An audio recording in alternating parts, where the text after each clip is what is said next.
Kia ora, good morning and welcome to Pukekohe Park Raceway for day one, round 3 of the D1NZ, the National Drifting Championship, and we couldn't be more excited. We're not too far away from the start of the Pro Sport Top 32 battles.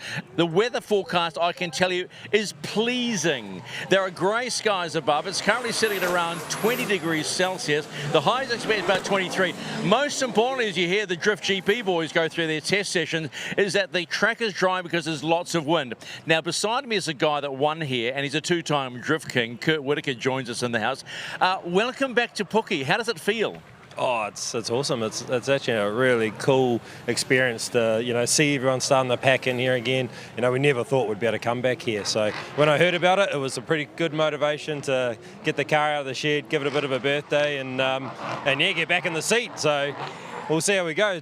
Nearly 10 years since I last drove, so yeah, it's going to be interesting. Yeah, I mean, you're not going to be competitive. You're going to run the OG session. Does it feel good to be an OG, a two-time champion? Just come and feel the spirit of the track again? Oh, the talent out there is unbelievable. Obviously, been watching the series year on year, and it's pretty cool just to come back, be a part of it, experience, get to teach, talk to the young guys, and just be a part of it. And then you hear that noise, and the heart starts going, right? Oh, definitely. Yep. So to be back in the seat and on this track, we'll have to obviously pick some up and get into it, but I'm really looking forward to it. If I'm right, the last time you won was at this track, right? And was the championship win? Yeah, correct. So the first ever round I drove was here in Pukekohe, and the last round I drove was here in Pukekohe. And 2017 we won the championship for the second time. So pretty cool. It's a lot of memories. Really love this place. What are you rolling in this weekend? So we've still got the R34, so it's nearly 20 years old, that car. So it's done a lot of work, but it's an awesome car. So we're really glad to be back here, especially with the team. Some of the old OGs. It's pretty cool to be here. It's good to have you back. Thanks for being a part of it all. Oh, definitely. Yeah.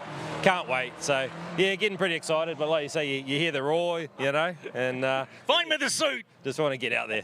All right, Kurt Whitaker, two-time Drift King in the house. He's running in the OG session tomorrow, part of Drift GP. We're getting closer to the start of the Pro Sport Top 32 battles. I've got to say that wind is good. I know you look around, you see the grey skies, you think, it's not going to be good, but it is good. So let's cross our fingers for that one.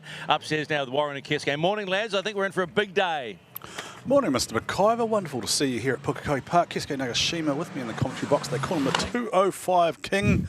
And Keske, we are back at Pukekohe, and how good is it, mate? Oh, it's so great to be back. It's really, really good to be back. It's an unreal course. It really brings back memories, and I'm looking forward to what the drivers get into today. Yeah, who stood out for you yesterday? Definitely Tiger White. Obviously, he's qualified first in Pro Sport today. We've also got Blake Miles, consistent, right? Super consistent in qualifying. Johnny Burns, actually, in the car that's doing double duties this weekend. He's done really, really well to go into third place for Pro Sport. And obviously, Connor Halligan as well, having that one run yesterday in Pro. So, it's going to be good. Yeah, I greatly enjoyed just giving Blake a little bit of stick because 7 in a row #1 qualifying performances, fell as far as #2. So he was almost there, but Tiger White last here in 2007 we established yesterday. So yes. To give a context to that, some of the other drivers in the Pro Sport field were not born when Tiger White last drove here at Pukekohe. How crazy is that? That gives you an idea of some of the history, and it leads really nicely into the stories we'll bring you tomorrow around the history of Pukekohe Park. Mark Mallard will be joining us on commentary. He just has a phenomenal amount of knowledge about everything circuit racing connected to this place, which has a special memory in the hearts of so many. And speaking of those who have special memories here, our colleague Ben Jenkins would normally be here in the seat, but he has set himself a very clear goal for the weekend. Benny is here to win. He wants into the GP tomorrow, so it's going to be a full-on and interesting weekend. Now, you are looking at the moment at some pro test sessions. That is Liam Burke, the animal, returning, and I think that might be Connor O'Sullivan from Formula Drift. So Connor hasn't actually driven a right-hand drive car until Johnny let him drive his car today, Right. or yesterday, to be honest. But it's impressive to see him in the hot seat, and looking forward to Drift GP tomorrow. Alrighty, so taking a look at the early comers here, you can see the Monster Energy truck there, and I imagine there's probably some Monster Energy product giveaways up there in front of the grandstand. We're going to take a look at the totem for the morning. So Tiger White, as Keisuke mentioned, is the #1 qualifier. Sheldon Neal is in the same bracket. Tiger White gets a buy into the top 16. Sorry, it's the way that's... sorry, it's gone... Yeah, they've gone across the page. So Tiger White's 1, Blake Miles 2, Johnny Burns 3, Sam Rowson 4, and that's where we drop into the first of the battle. So Matt Brown is not a... he's not a lay-down easy win there for Rowson in his first top 32 battle. Sheldon Neal, Kim Thorley, that'll be a big challenge for Kim. We saw Sheldon drive really well yesterday. Now, apologies to Sheldon, by the way. We said he was from Timaru. He wanted to go to great lengths to point out that he is from the metropolis of Ash Vegas, which has the greatest real fruit ice cream in New Zealand. So if you're ever in the South Island, please call in and see Sheldon and the team from Team Gusto in Ash Vegas. So he's very proud of where he's from. We move along there to Jordan Richards, Tyler Knowles. Tyler Knowles has had a rough qualifying right after hitting the wall. Brandon Fisher out of the Southland as well. He's from Rangiora, so he wanted to point out he's a country boy. Yep. The town he's living in Christchurch, the country people are in Rangiora. Yep. Big difference there. So plenty to see in the pro sports. As we take a look at an aerial shot of, this probably gives you a context of the works that have gone on, Keisuke. Oh, mate, I mean, looking at how it was maybe 2 weeks ago compared to now, it is night and day. It looks like how it was. The D1NZ team have done an absolute phenomenal job to get the venue up and running to where it is today. So big ups to them, and it's unreal to have a look. Yeah. Now, what you're looking at the moment is the reason you want to be here tomorrow. Connor O'Sullivan, Liam Burke are competing tomorrow in the Drift GP. So this is just a bit of a shakedown session for our Drift GP drivers. Now, we understand that what will happen is our 8 international guests will basically pull a name from a hat. Yes. That is how they will select the battle order for the first of the top 16 battles. Then it drops into a normal tree. So none of the usual single pass qualifying. Quite different from an entertainment perspective. It takes away the single pass and just makes it more of a show for the crowd. I like it. I think it's a good way to go about it. It's a show for a crowd now. I mean, these runs that they're doing in mixed conditions, it's patchy out there at the moment. It's going to be hard for the pro sport guys to adjust, but these guys are putting on an absolute phenomenal show, being able to put on, battles like that. Liam Burke, for a guy who's pretty much out of the seat these days, right? Like he comes back annually for 1 or 2 drives. Like you might see him at Bay Park, which is a very different type of track to this, but he doesn't look rusty at all. No. Like if I'm looking at him now, I'm thinking he's a very serious threat for a podium. 100%. But so is Connor. I mean, this first time he's driven this car, first time he's been on this track, first time in New Zealand. Like, unreal to have that commitment into that sweeper and be able to put on what he's doing. So really, really exciting. And this is just a whetter of the appetite because we haven't seen Chelsea Denofa yet. We haven't seen Amanda Sorensen yet. We haven't seen Gary the Goat yet on track. I did see his car pull up. I did, yeah. It was unloaded before. I did speak to Gaz and Tony Whiter. Great to see Tony Whiter, legend of D1NZ. Look, if anyone needs to be in the D1NZ Hall of Fame, it's probably Tony Whiter, right? Like there wouldn't be a car that competed between sort of 2004 through to whenever Gaz retired, 16 or whatever it was, that at some point hadn't been tinkered with by Tony, right? He was just that guy who was always helping with setup. So wealth of knowledge. I reckon Tony's a nominee for the Drift Hall of Fame. If we still do that, then Tony should be in the D1NZ Hall of Fame. I reckon.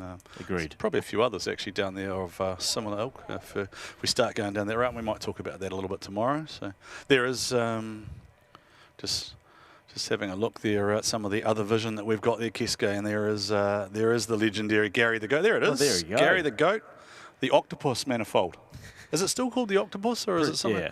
Yeah. So it's a unique 8-into-1 built by Walsh Greg. Motorsport. Is it Walsh? Yeah, I'm pretty sure it's Walsh. This is Chelsea, isn't it? Is it Chelsea Denofa? I think it is. I think it is. Yeah. Must be back in the JDM car. He did have a go at Jaron Olive Croner's V12 car.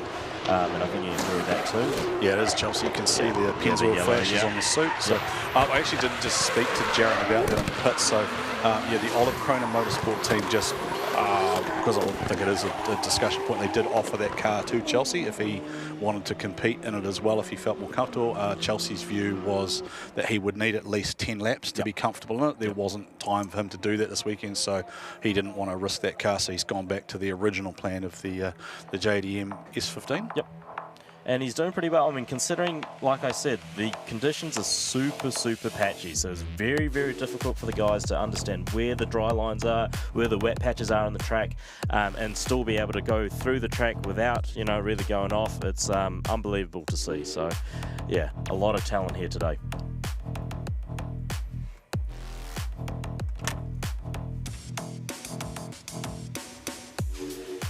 As you see there, I mean, the smoke only comes through halfway through the sweeper. It's horrific conditions out there at the moment. Hopefully it does dry up and it stays dry, or it rains again and it stays wet. So Got to be one or the other. I mean, let's pick a controversial thread for the morning. Should we have had qualifying yesterday, or should we have chucked it out and just run off seeding order? What do you think?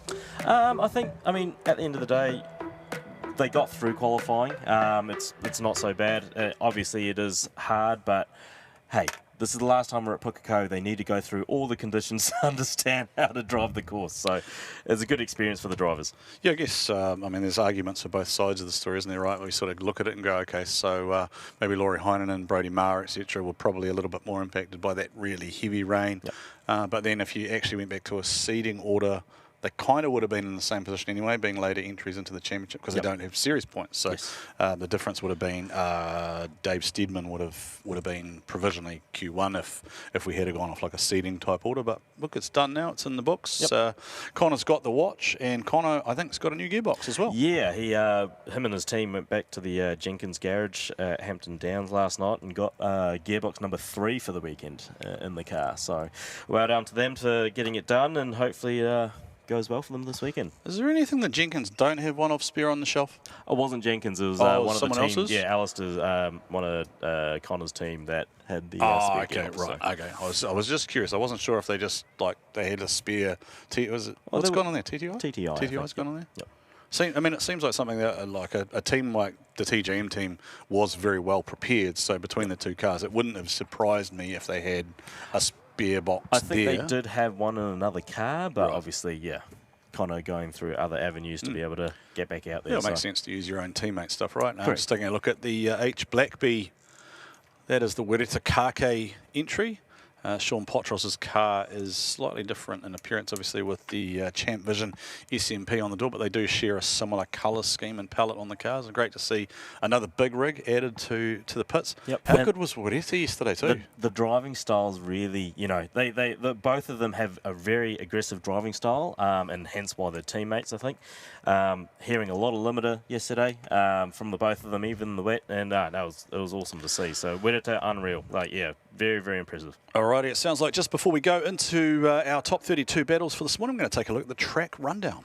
Well, here we are for one final time, one of the most notorious and fastest competition drift circuits in the world, Auckland City, Pukekohe Park Raceway. Welcome to round 3 of the 2026 D1NZ Drifting Championship. It's a 2.9 kilometre circuit with plenty of character. Turns 1 through to 4 is where the action will be this weekend. Initiation right in front of the main grandstands. A minimum speed requirement for the scoring this weekend. We'll see cars at around 180 kilometres an hour.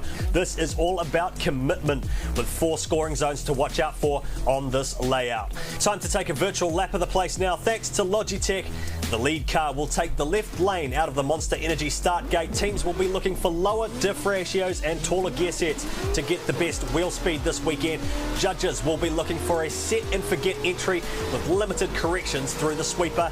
Outside zone 1 will come in thick and fast on the right hand side, firing through to that first inside clip of the season on the left hander. Avoiding the ripple strips is key here to score well this weekend. Inside clip 2 on the right hander, pushing out to outside zone 2 on the left, which is where the rear wheels need to be, finishing out onto the back straight. Our judging officials for the weekend are all former drivers, some of the heavyweight names of New Zealand drifting in the last decade. Four-time D1NZ champ Darren Kelly is back alongside Taylor James. Series veteran Andrew Redwood is also back in the judging seat with Joel Counter, keeping an eye on competition as our driving standards observer and review judge for 2026. Our penalties for this event have all the usual suspects.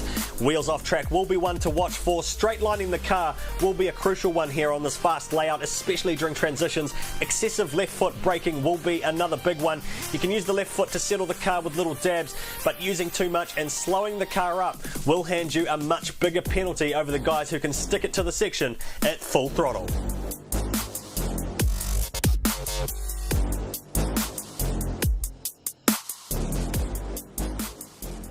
Closing in on the first battle for Pro Sport, the top 32. The first battle out has Tyler West in it. Tyler, how are you feeling? I know we're just running a tiny bit behind, but the track's drying, so you won't be too upset about that. Yeah, no, it's feeling pretty good. This morning when we went out earlier, it was really patchy. But yeah, hopefully the everyone going out and the drift D1GP drivers have dried it up a bit. So yeah, just want to put on a good show with the fans, and yeah, excited. Like your style, Poe. That's Tyler. He's up against Jamie Carr here in the 92 car. Jamie's got eyes forward. He's just sitting there like eyes forward, wide open. Are you ready to go? Yeah, I'm ready to go, man. The track's pretty patchy out there, but it's the same for everyone, and we're just going to try and keep it straight and hope for the best. What's the approach into turn one for you today, and particularly when you've got another car coming beside you? Well, I sent it first lap yesterday in the wet and actually got about half a metre off the wall, so had to put a new change of undies on after that. But I'm hoping that's my muck up out of the way, and yeah, just got to keep your eyes forward and just give it our best, pretty much. Manifest will be the word for the day. 100%. So that's the first two battles, and then we've got behind them, we've got Darren Murray's, who's in the second battle in the Jameson Civil car. I think everybody says patient, but they're eager to get out. I'm looking at Joel. I think we're not too far away from getting these battles out. How you feeling, bud? Yeah, good. I'm looking forward to getting out there and giving it a good shot, I've just had the word. I think Joel might be having to get these cars out, so you're up second. So good luck, mate. And Pro Sport Top 32. If you're wondering why the pink ribbon's on my hat, you may remember the awful tragedy we had at Mount Maunganui. Rhodey Knowles, who is in our Pro division, lost his mum, and that's for his mum. So that's from us to you, Rhodey, and your family thinking about your mum today. So let's move on. D1NZ Pro Sport Top 32 battles, not too far away. Thank you, Stephen McIvor. Great job there. It's just summing up, of course, the tragic events down there at Mount Maunganui. That the victims of that not far from all of our thoughts here. And, of course, our colleague Rhodey Knowles, who has been a long-time competitor here in the D1NZ, will be driving for Mum today and be looking for that big result. You'll see him later on in the Amalgamated Roofing S13. But we are about to go live on track with our Pro Sport battles. We'll talk you through what the tree looks like at the moment. So just while you're looking down the barrel there, you have got Tyler West versus Jamie Kay. You got Darren Murray, Daniel Smith, Cody Lynham, Zalia Mayer. Yeah. That is a 14-year-old first-timer at Pukekohe versus an 18-year-old first-timer at Pukekohe.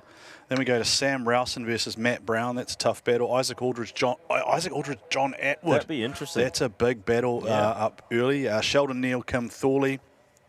Aidan Daly, Nathan Williams. Nathan Williams might be easy for Aidan to knock over. Blake Miles is going to get a bye through into the 16. Weston Floyd, Mitchell Daly. So Mitchell Daly probably, he's dangerous. Brendan Fisher, big result for him out of the South Island, up against the always popular and well-supported Ben Floyd. Ryan Parry, spoke to Ryan in the pits before. I was like, mate, did you even care about qualifying? Nah, it's battles, mate. Yep. I'm here to battle. Yep. Johnny Burns, best qualifying result for him. I spoke to him and his team. He said, mate, we're not going for P3. We're just here to win. Yeah, we've got a Q3 now out of the way. Monkeys off the back.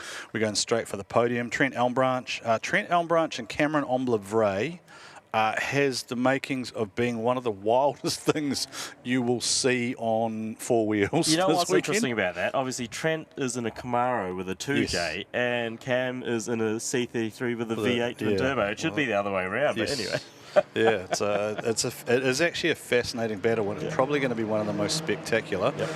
You never quite know what you're going to get with Cam Oliver. Jordan Richards, he's a dangerous man up against Tyler Knowles, who just didn't have a good day yesterday, and Riley McEwen He just qualified out of line with where his performances would indicate he would be. But his mum did actually just send me a message saying Riley's had his Fruit Loops this morning. Good. So he's got his sugar on board. He's ready to go. Riley's ready for battle. Yeah, he's so a growing lad. He is. He's all of 6'5" now. So we're all looking up to him in the pits. We get a step ladder for interviewing him down there pit side. But we'll see Riley later on in battle. And that's going to be really interesting because of the way that the qualifying results have actually played out.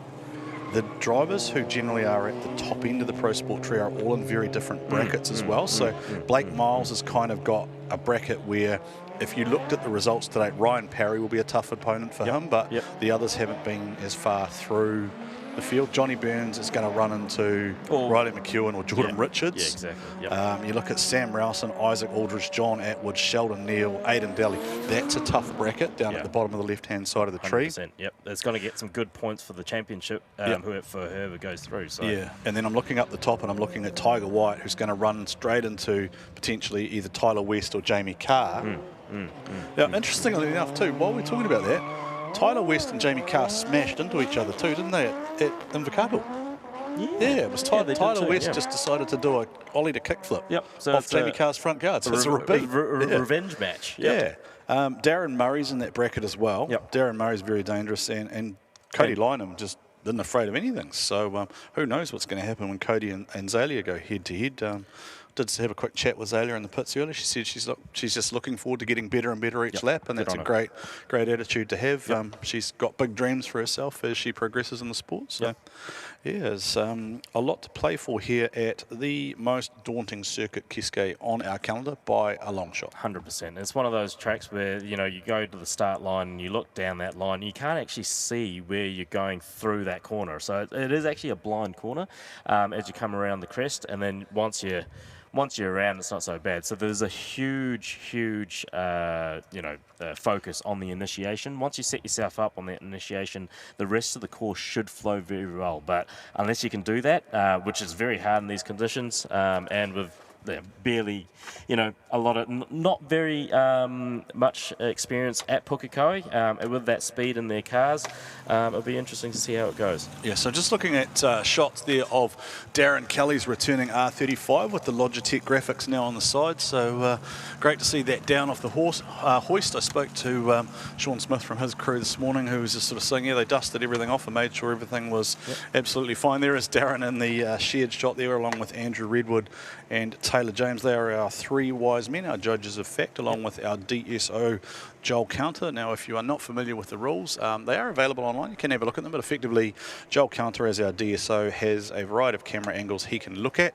He acts independently in the background of the three judges, and he can identify where he thinks maybe there might have been something happen in a battle and ask for a potential review of a decision if he thinks it is warranted. But otherwise, our three judges will score pretty much as expected. Look, you kind of just look at it like you and I do, Kiske, as an old school 10-point system, right? If you throw down, you might be 6-4, and if you really beat someone, you might 7-3. And really, once you're starting to see 8-2s, you've seen something go pretty significantly wrong for either the chase or the lead car. And usually, if you see that the other way around, where it was a 2-8, that would mean that pretty much the leading driver delivered a just about unchaseable run, or has pretty much almost come off the track, or straight lined or whatnot. So, alrighty, so we're into action. My name is Warren Sear. With me, the 205 King Kiske Nagashima.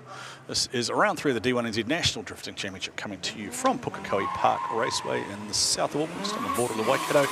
And we are underway with the top 32 battles for Pro Sport. The lead will be Tyler West. No, he's decided to chase for the first time, and Jamie Carr will be leading. So we have this rule here where the higher qualifier gets to choose, and it's looking very patchy there. Tyler doing a bit of a re-initiation up through the sweeper, both of them hitting the first outer zone, going into the inner clips. Tyler's kind of made a bit of a mess there in the chase, unfortunately, and Jamie's been able to keep it going. There's going to be a serious question there, though, in terms of is Jamie actually going fast enough on initiation Well, that's, yeah, for Tyler to be able to initiate and chase? Because he's really just rolled off the line. Like, he's not accelerating as I understand the judges asked for. Like, he has got to a constant speed, but then Tyler's had to check up because Jamie's made an adjustment there on the inside of the corner. So once Tyler's done that, he's effectively just throwing all his momentum off, and then he's trying to reinitiate again. But he's chasing from just what I would describe as an ugly position, then effectively just gone, you know what, there's no point in burning tyres now. I just need to sit back. So if I was judging that, I think that would be how I would be looking at it, because you see there's no forward momentum, so to speak, from that point. I think he should be aiming for a typical speed of 130 to 140 in pro sport in a relatively dry condition, I would think. Again, it's easier. It is easier when you go faster as a lead driver and a chase driver to go through the course. So yeah, you're 100% right. I think Jamie being on the handbrake there, checking up mid-corner is probably going to give him some deductions there, and maybe at fault for Tyler straightening up. But be interesting to see what the judges say there as we wait for the cars to come back round. We'll do what we always do. We'll throw the disclaimer where Keske and I just offer our opinions. Now, what we do make apparent to each and every one of you is we're looking at the same shots as you guys are, so we see the live stream only. The judges do have a different real-time, effectively helicopter perspective over the track, and they do have the benefit of some other camera angles which we don't necessarily see or use. So they may see something and view it completely differently to what we did. But you and I at the moment pretty much leaning towards an advantage to, we would think, Tyler West. I would have that somewhere around a 7-3 type score. You can see there, like, Tyler's just accept. That's what you can see the difference in speed here. So Tyler in the fleet tyres, Pukekohe S14.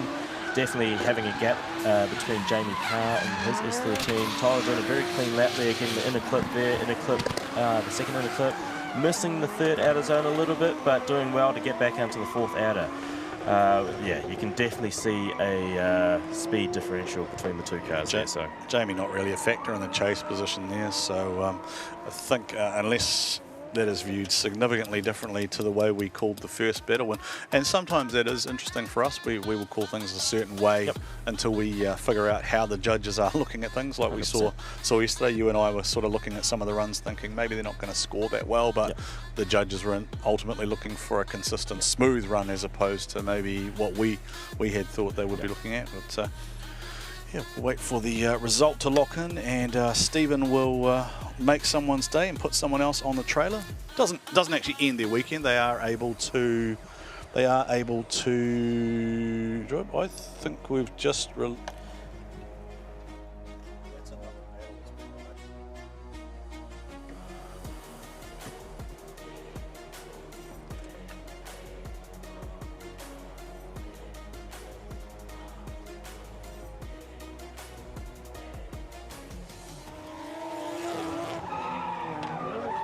So we will just pick up a GT Radio replay very shortly. Darren Murray, Daniel Smith were released in the time that we were looking at that replay, so we will bring that up and show that to you, because there are a lot of Darren Murray and Daniel Smith fans out there. Digger Dan, yep. Digger Dan.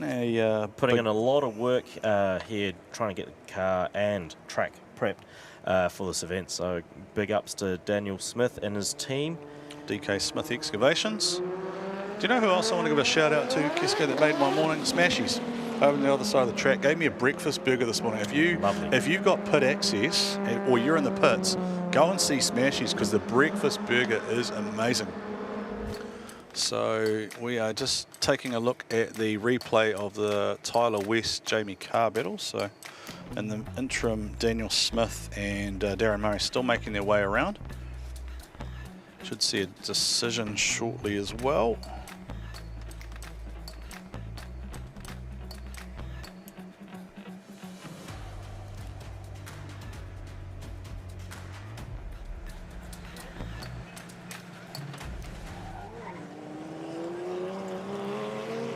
Who's going to get the win? And it is Tyler West. Tyler West for the win. Well done to Tyler. So I think we were correct in our judgments there. Obviously we are not judges, but we try and explain everything to the viewers as best as possible. Okay, so we're back on the battle now. So this is actually the second half of the battle, and Darren Murray chose to chase. This is interesting, Kisko. We saw this from the... But Darren Murray is leading this one, so we'll just see. Yeah, so he chased the first time around. That was the battle we missed, but he's just smoked away from Daniel Smith. They're both doing very, very well to adjust to these conditions. Daniel doing a little bit, he's actually caught up. Right? But he's actually caught up to Darren, so he's doing well to keep up with him. Obviously, a bit of tire smoke coming into that final corner there, so it is drying up for the guys there as they finish and go across the line. So and that is okay under the current judges' rulings, where they have said that they are okay with drivers adjusting line to try and create proximity in the aim of creating closer and better for the crowd battles. But you can see obviously Dan's on the handbrake there for a long time, right, dragging around the inside of the track, so that is a big shortcut in terms of distance travelled. So, and Darren Murray actually putting on a very, very good lead run there. He's hitting all his clips, maybe a bit shallow on out of zone 3 there, but otherwise good speed, good initiation, good line. Overall very good run there by Darren in the lead. Effectively very chaseable, right? Correct. Like, open the door up for Daniel to be able to try and close back up on him and put on a good show.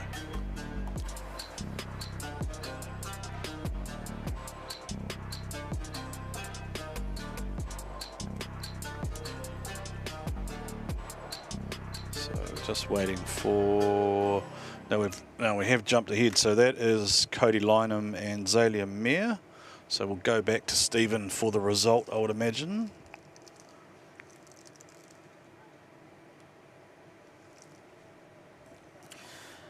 So this will be an interesting battle. What do you think is going to happen here? Yeah, this will be a very interesting battle. So I mean, Cody was pretty consistent yesterday. He did have one practice run that I saw that was very, very close to the wall. So he's chosen to chase, hasn't he? I think he's leading. Yeah? Is he leading? So left on the, Lead from the left? Yeah. Lead from the left, okay. Sometimes it's different. Sometimes it's the other way around. It'll be interesting to see how both attack this. There's a bit of a gap between Cody and Zelia there as Cody comes into the initiation zone, doing very, very well, having a very good line around that sweeper, just adjusting with the left foot brake to maintain speed. Very good transition there by Cody as he hits the inner clips there. So he's gone round, unfortunately. So Cody's got a very big advantage here as he comes across the line, and unfortunate for Zelia. I think what happened there is that was just a little bit too much catch-up. She's sort of fallen behind off the initiation just with the slower rolling, and then was trying to play catch-up like we talked about. So she sort of did dive down to the inside there after the front had washed out. Now, Cody's done nothing wrong out front here to think there's going to be any markdowns in his lead run, whereas Zalia has got untidy. And then she has ultimately incompleted. So I'm quite shocked because obviously Cody is still 14 years old, so he's driving very, very well to the conditions. It looks like he's very experienced. We've got a decision down there pit side for Stephen, and waiting for the result to lock in.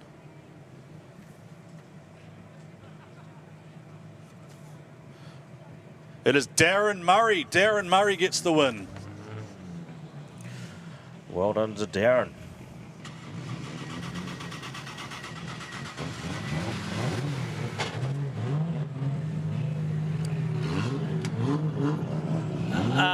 Didn't see that one coming. On that last practice, obviously, I only got one this morning. Our first lap, I went out and we hit the ripple strips and we bent the rear end. So rushing to get out there for the battle, and I think we've just had a fuel pump die as well. So it is what it is. It's racing, and you get it. Love the attitude, mate. Good to see you. Oh, thanks, Stephen. Just having a chat there with Digger Dan, backed by Thirsty Liquor for the weekend. Yep. Unfortunate for him, obviously a mechanical issue putting him out for the day, but yeah, good on Darren. Darren's been consistent through practice and qualifying as well, qualifying in 8th place yesterday, so good on him and his team to get ready for the top 16 while we wait for Cody and Zelia's next run. Yeah, I feel like Digger Dan will probably just jump straight back on crew 2, right? He'll just be straight back to work. Yeah. All right, here we go. The switch over now. Zalia Mayer will have the lead, and it is Cody Lynham in the chase position. Cody Lynham much closer proximity there as they roll into the initiations. She's really just got to hang the lap together, but she does seem to be having trouble keeping that car out of angle. I don't know whether it's maybe wheel speed or unfortunate for Zelia, because normally she drives very well as she keep it on track. And Cody's done very well to just take a bit of a safer approach there, just not be as close as he has to be, and whatnot, just to make sure that he gets that advantage and makes do of it. So we watch the GT radio replay here. Zelia initiates and does all right until that point where it just reinitiates there. Maybe a gearing issue or maybe dropping out of boost as she tries to reinitiate there with a handbrake as she comes into the inner clip and just drives a little bit too far out. Gets the line wrong, goes into the grass. Good on her for keeping it on track, and Cody obviously looking in front of him to make sure that she stays out of his way too, so there's no impact. So yeah, good driving from both of them. Unfortunate for Zelia, but I think we do have a clear winner here between that battle. Yeah, one of the big differences usually with the pro sport guys is they often don't have the comms that the pros would have. So yeah, good smart drive, I think, from Cody Lynham there, just taking a view that he obviously had the speed advantage the first time around. Not necessarily a car thing, but probably a confidence thing. Yes. In terms of the way they attack. Now, Sam Rouse and Matthew Brown. This could be interesting, and Rowson has chosen to chase first. So this is interesting, Keske. Most of the higher qualifiers choosing to chase, but Sam Rowson sitting a long way back there. So he, that's why. So he knew that was going to happen, and then he has had to check that Sam's up done very well to adjust to Matthew Brown in front. There's a huge speed differential between the two as Matthew goes around, and is Sam going to... Sam! Oh, no! Oh, no. And he is furious. Sam Rowson is just livid behind the wheel. He's moving around, he's fine, but that will have done some significant damage to the intercooler, to the radiator. Is power steering on that side too? Yeah, it would be in turbo, And he just is beside himself. Actually, there's two, Jay, so the turbo's on the outside, my mistake. But yeah, definitely a bit of damage there to the front suspension, caster arms, all sorts. So Sam sat a long way back because he knew he was going to close up on Matthew Brown. And Matthew Brown's not... And he's actually zeroed out in the front there, so Sam's done very well to miss him.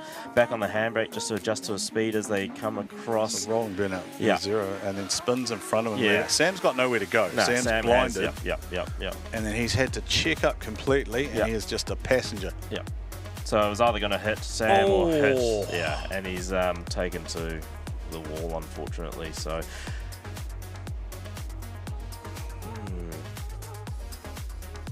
it's one of those things you really don't want to see. It's just like I know Matt's going to be gutted for Sam, and Sam, realistically, he only did what he could do at the time in these conditions. So unfortunate for both drivers there. Yeah, that's that's at a minimum that'll be Sam would be entitled to, I would think, a 10-minute period. 100%. Yeah. To have a look at his car. Did he win? That's not his fault.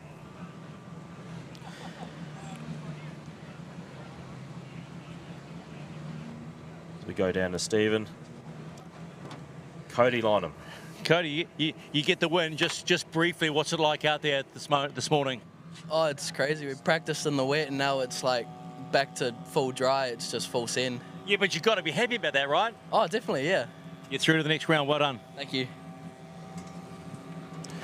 Yeah, well done to Cody. He's done very well there against Zelia. Unfortunate for Zelia, obviously a little bit, of issues there. Yeah, she does take the sport seriously, so I'm thinking she might have just elected to go back to her pit there. She might have just been a little bit disappointed in that run. She would have expected to link that lap and complete it. So Cody Lynham goes through. So Tiger White's locked in against Tyler West. Darren Murray versus Cody Lynham. And Sam Rouse and Matt Brown has just come to a bit of an abrupt halt there.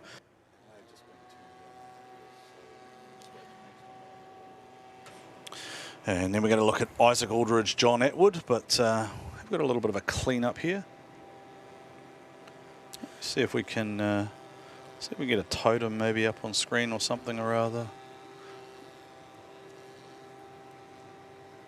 Sam just taking a look at the front end of that car. His crew, no doubt, will be working out what they've got in the pits. Yep, for spare parts, and hopefully he can get back out there. I mean, yeah, it's one of those tracks though, you really need to get the, especially the suspension components and alignment side of things, make sure the steering's okay, you know, otherwise you're risking the car again at this treacherous course, especially in high speed and patchy conditions. It's not easy. No, and those concrete blocks off the top of my head, I think they weigh 4 tonne. Yeah.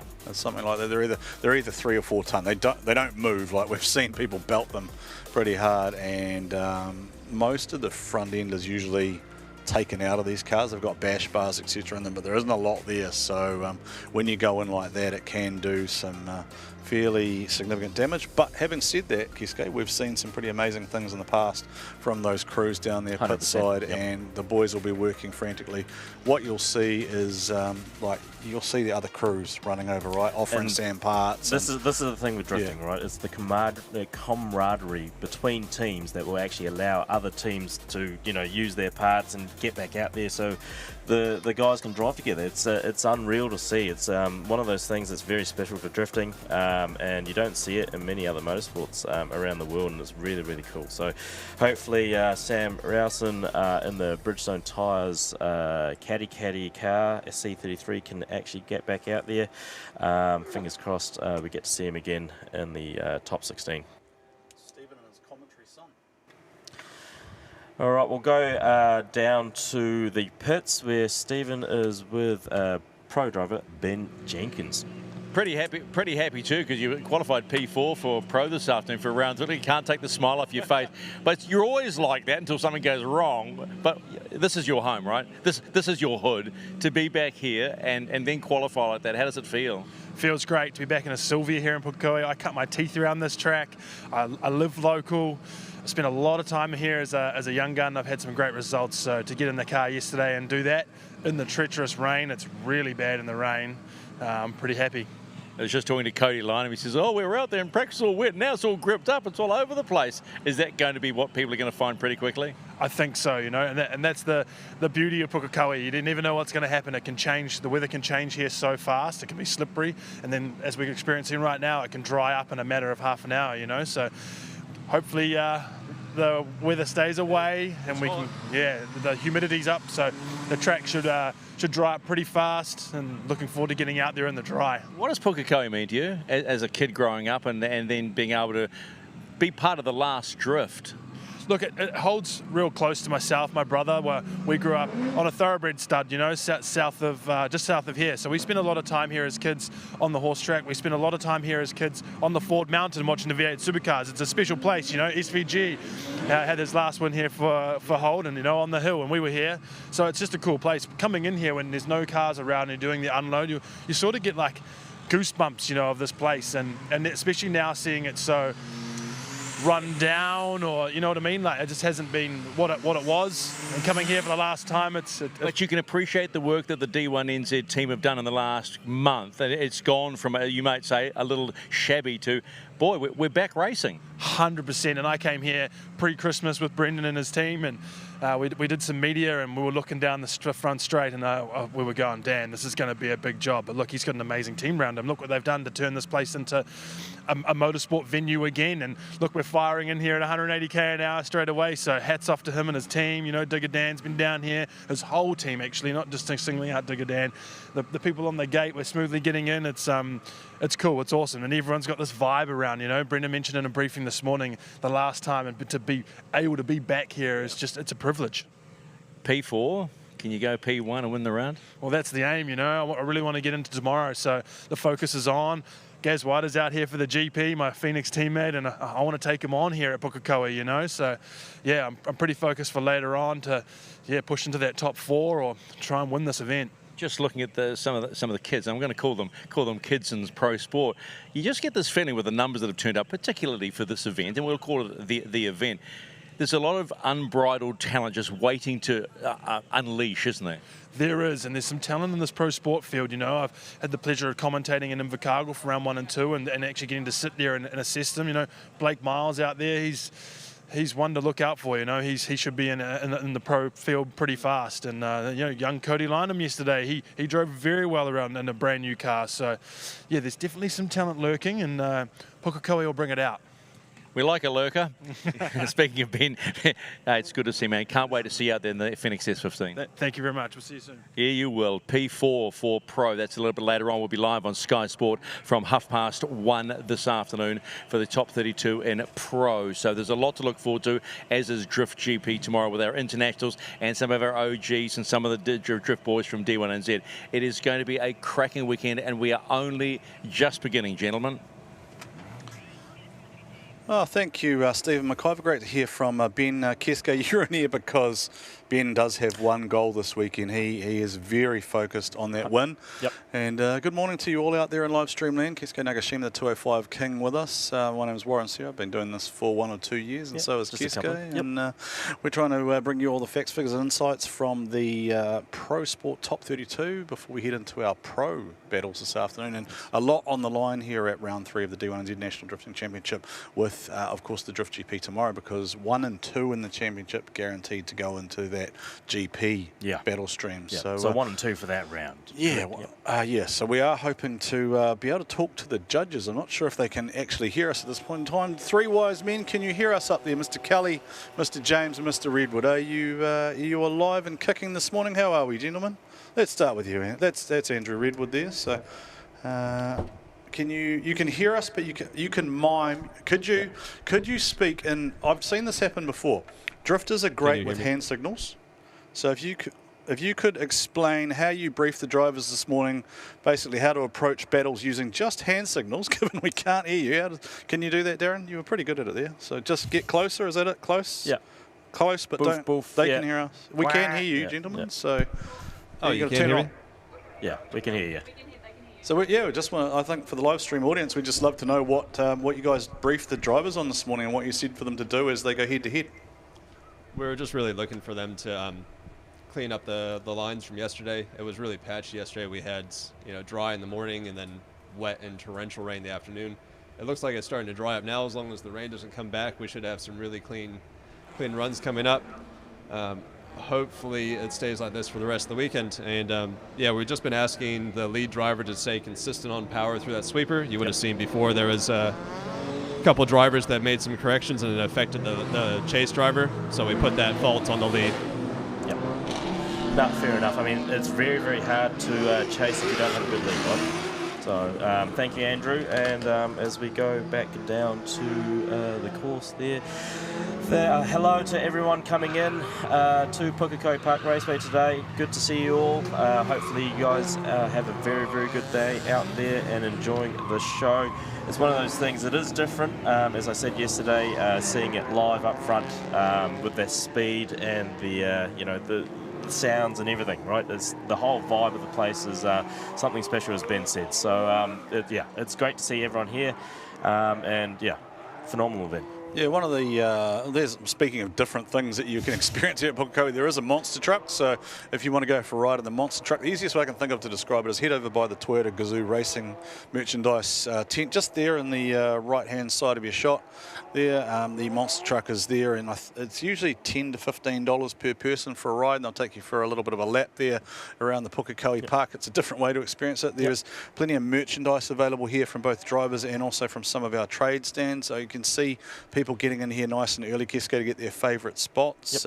See the monster ute there. Look, there are commercial partners that we do need to thank who are behind us this weekend, and it is great to have so many people on board with us. We mention Monster Energy. We talk about 10 tools quite often because of the podium prize, Keske. Yes. The big full toolbox, right? Toolbox, that's worth nine grand almost. Mick cleaning products, keeping some of those rides in the hard park, no doubt looking resplendent. We thank Mimico as well for being behind us. We thank Link ECU. We thank Logitech and also GT Radial, our sponsor of replay. Thank you for picking up that last one. I knew there was another one that I just couldn't quite remember for whatever reason, probably because it keeps appearing in front of me on the screen. So. Yes. So Keske, have you seen the battle tree for this afternoon yet? Anything you're looking forward to in terms of the pros? Because we're sort of talking about. Yes, I mean, there's a fair bit going on. Obviously, Connor Halligan, Scott Dinsdale, and Fanger Dan going through to the top 16, qualifying 1, 2, 3. Going from there will be Sam Edinburgh in the VIP car versus Corbin Wilson, who's new to pro this year. Michael Thorne in the NZ180 versus Adam Davies in 20B Mimico Hydrolink. Hello, Mr. Woolhouse. Speaking of weapons that we'll see this afternoon, is there anyone more dangerous in battle than Fanger Dan at the track he's kind of made his own for the last 24 years? Right, at Pukekohe especially. I mean, I remember seeing him in the Drift Corp C33, and yeah, great to see him evolve. No, there is the great man himself. There is Fanger Dan talking to, that's Trent Elmbranch, one of his proteges from the north. So. Yeah, Fanger and Trent just probably swapping tips, I would imagine, because Trent is up on the other side of the tree. Got Cam Omlivray, couple of young wild men, really, isn't it? Be very interesting. I'm looking forward to that battle, to be honest. Yeah, big car. The 2J Camaro against the LS, Turbo C33. Yeah. It's just confusing, isn't it? It's just completely the wrong way around. But anyway, look, that is one of the reasons we love D1NZ, because you can kind of run what you bring. You build it and slide it. I mean, we've got John Atwood out there as well with the Barra C33. Yeah. Yep. And it's good to see all these cars like C33s and that type of thing. It really takes me back to the OG D1NZ days where it was full of them, right? It was very, very cool. We used to, I mean, we were talking about it yesterday, and we kind of jokingly said it to Fanger Dan, right? Could you just build a car the week of the event like you used to? Because you didn't used to have to cage a car like you do now. Well, what would be actually quite cool is to bring that type of car back, and, you know, like, everyone was running 215s, RB20s, you know, lock diffs, yeah. Tyres found on the side of the road and borrowed and then probably returned on the way home. Return trailer ride. On a silage pile or whatnot. But yeah, I mean, something like that just to bring it back and have a go. It'd be pretty fun, just a limited class. But so we were talking about John Atwood, Isaac Aldridge, and that is the next battle that we will see. So Aldridge, definitely a driver, Kesko, that you and I have acknowledged as a battle specialist. But John Atwood, that thing is ridiculously fast. So that, I'm pretty sure, if I remember correctly, last year at Bay Park, Ethan Faithful drove that to the podium in pro. So very capable car from and two capable drivers, Isaac and John Atwood. Yeah, let's shout out and welcome our Australian viewers too, because I'm sure there will be a number tuned in from D1WA over there. There's a big drifting community over there, and they've got plenty going on. So, how you going? G'day, Gobber. How are you? How are you? Throwing another shrimp on the barbie or whatever early in the morning. All right, and we're off. I think John Atwood's in the lead in the Barra, and Isaac is a little bit far behind as John enters, done very well to keep up the speed. It's obviously very dry as it comes into the second outer zone. Both switching very good. Isaac just washing a little bit wide coming inside. Yeah, same mistake. And then John doing a very, very good lead run there as he goes over the finish line. You need to jump on the comms to John from Talk Performance and get Isaac to sort out that line. Yeah, I mean, one of the things I did watch, and you'll probably see here on the replay, if you look at Isaac as he comes around into that second outer zone, the switch is quite harsh.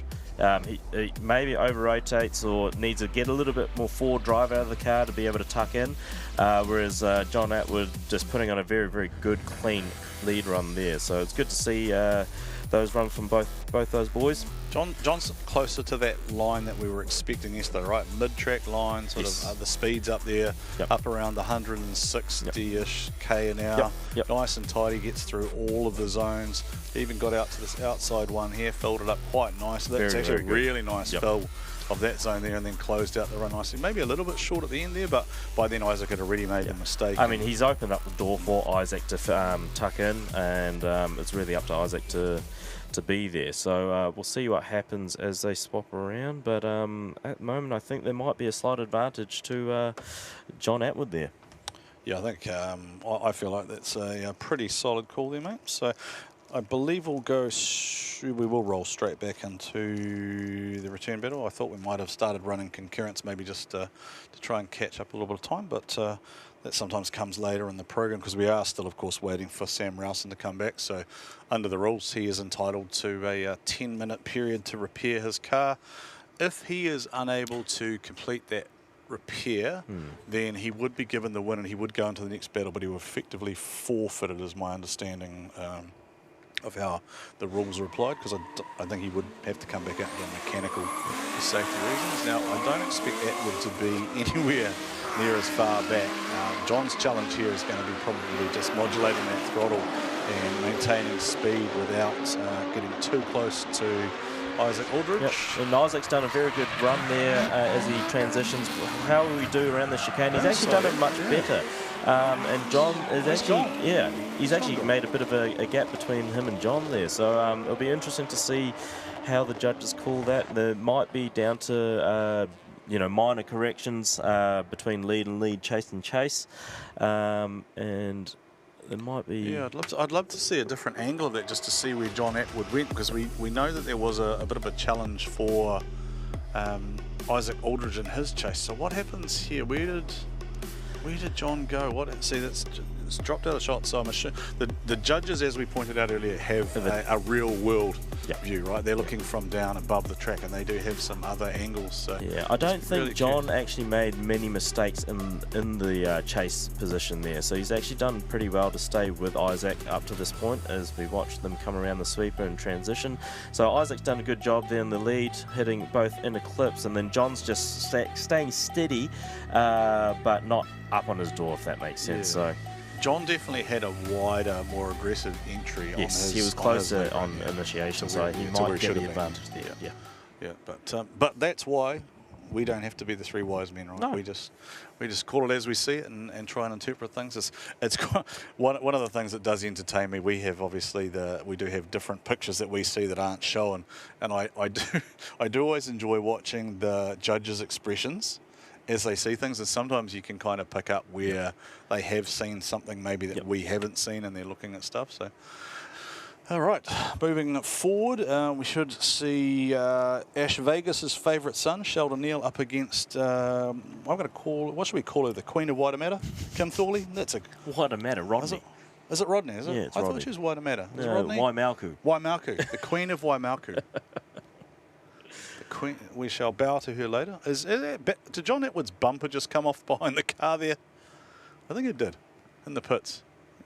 They need more cable ties. Yeah. Are we getting a result first, or are we going to the battle? Let's just wait and see what locks in. Judges seem to be looking at something there, just in the corner of our eye there, Keisuke. Yeah, it's one of the things with the DSO, you can go through all of the different views that you can get. The judges will look at every single correction, every single fault between both runs and make that judgment call there. So maybe Joel's picked up, so Joel Counter, our DSO, maybe has picked something up there that he's asking for the judges to have a look at.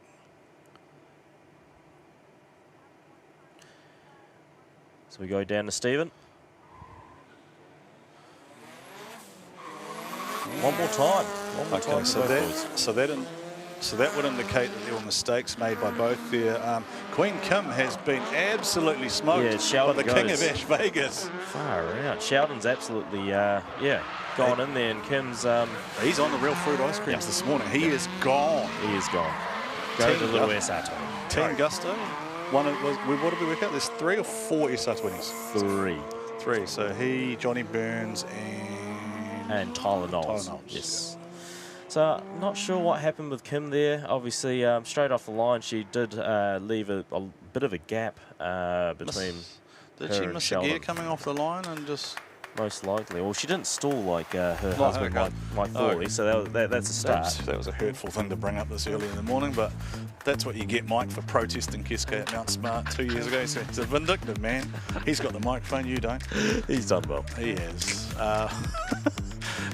Beautiful run there by Sheldon. I mean, at the end of the day, good speed coming into initiation, wide line coming, right there, fills that zone. Yeah, very chaseable. Like if you had a car there, it would have been, as you watch him go over the bounce, like it's bumpy there, but the car's very settled as he switches into the outer zone.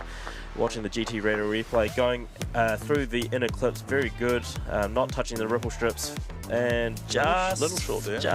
Yeah, maybe a bit short in outer zone 3 as he goes down to outer zone 4 and across the finish line there. So yeah, not a bad run there by Sheldon. One of the things I appreciate is how they sort of managed to mix a commercial branding and the Mike Greer Holmes thing into the traditional Japanese style graphic. It's not easy to do. You can kind of make it look quite messy and muddled. No, he's done very well. I think he said to me he was styling it off an old D1 SL car from like the mid 2010s, and I think he's done a very, very good job there. So when you say SL, that's D1 Street Legal. Street Legal, yes. yeah. Right. Yeah.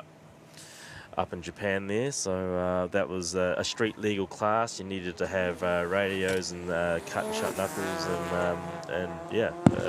So Kim will lead this time, and Sheldon, I would imagine, will just probably give her enough room here just to see what she does, because Kim was struggling a little bit there with, is it maybe too much front grip or just a lack, maybe just not enough speed, So Sheldon's done very well to adjust to Kim in front there. She's obviously zeroed out on the initiation and sweeper there a couple of times, unfortunately, but makes it around the track. And yeah. What I do know about Kim is that she'll still be smiling and she'll be in the pits later on and signing autographs for. There's always a stream of young girls who are just attracted by the pink car, right? The pink and purple just resonates with them. And they've now got to a point where with Kim and with Zalia here, they can now go down there and say, I want to be like you. Like, they can see a path into the sport, which a couple of years ago didn't really exist. No. So great to see a number of females getting into the sport. And we were sort of talking about, I was talking about Western Australia before. I'm going to say hello to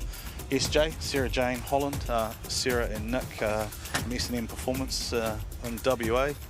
Saw them at World Time Attack, and I know they've got some interesting things coming up, and I know that she was very keen to potentially get across for either Gisborne or potentially Bay Park if there was an opportunity to drive, because she's actually from Northland, from Whangarei. Oh, really? Yeah, so left a long time ago, but yeah, has that Northland DNA in her, which we argue about as the home of New Zealand drifting. As we switch across to Aiden Daly and Nathan Williams in Keske, we're just seeing sort of that typical Pro Sport top 32 beginning to the day where there are just big differences in experience and confidence of the drivers. Yes. So it's challenging for someone like Nathan Williams to come in and try and battle someone like Aiden Daly. Now the benefit Aiden has is he's part of a big team, RHB, with Clayton, with Mitchell, with Kurt, with a number of others. These guys can drive every week if they want to and be door on door, Pro Sport and Pro. Like I don't think they hold back, right? The Daly boys all just battle each other. They don't care which car is 100% out on track. They just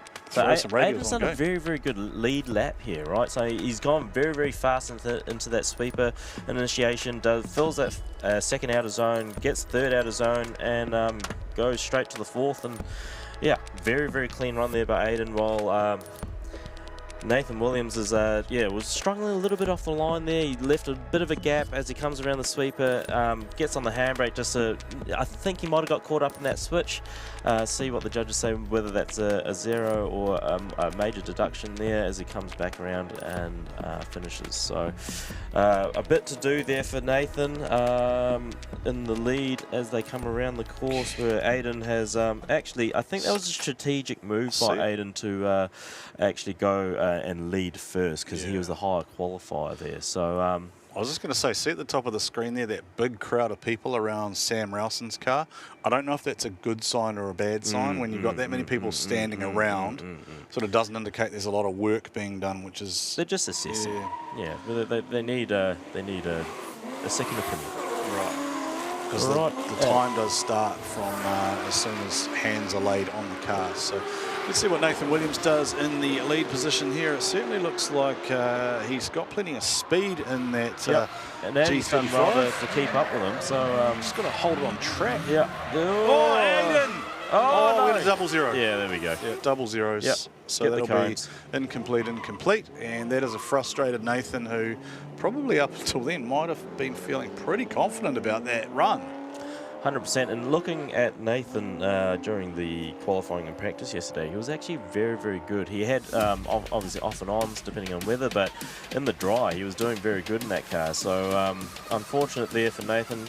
He's done a very good aggressive switch as he comes around, but just misses that inner clip, and it really messes up his rhythm coming into that third outer zone, which over-rotates him, and Aiden's done well to just negate Nathan in front.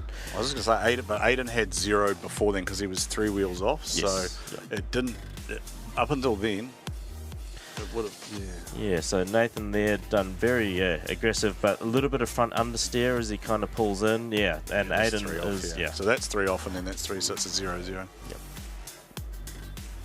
Yep. Mr. McIvor's found some new company. And Sheldon Neal gets the win, going through to the top 16.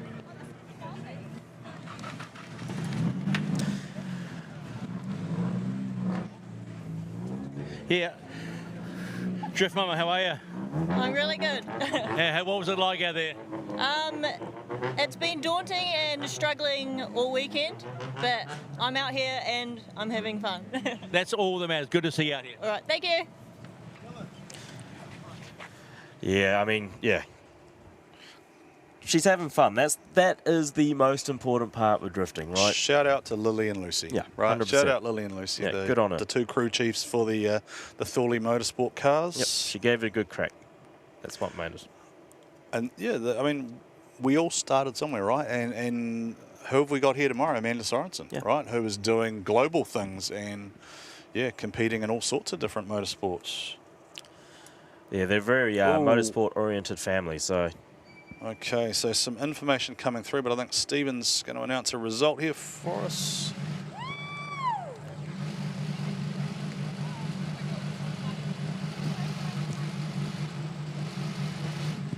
So it is Aiden Daly getting the win there.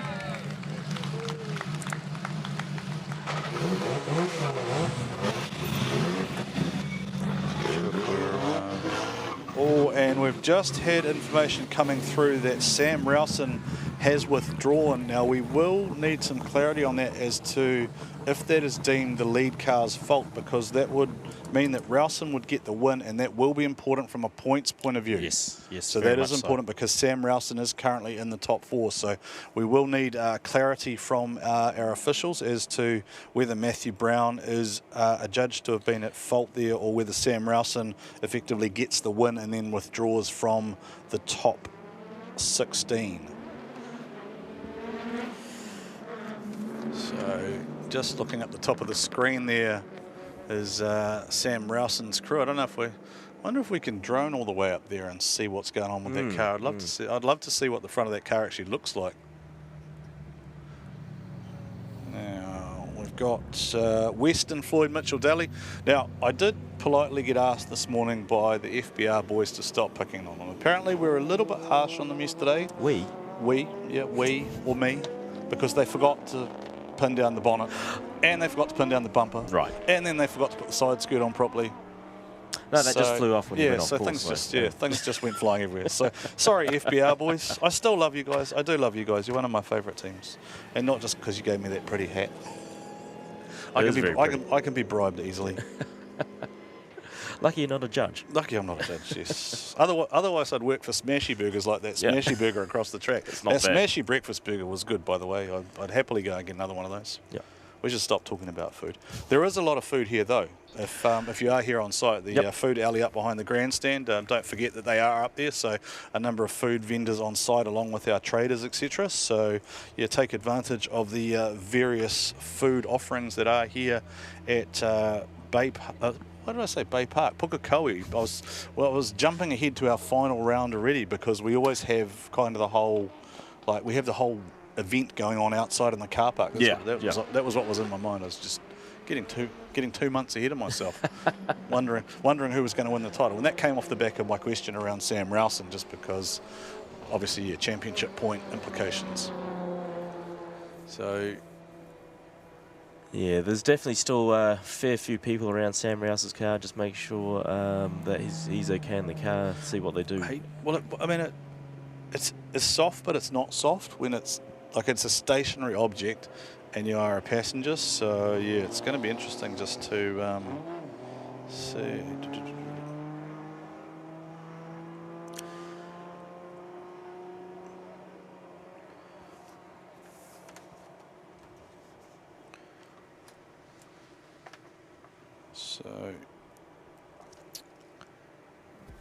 So there is obviously Western Floyd and Mitchell Daly. Western Floyd qualifying 15th. All right, we're going down to Mr. McIvor pit side.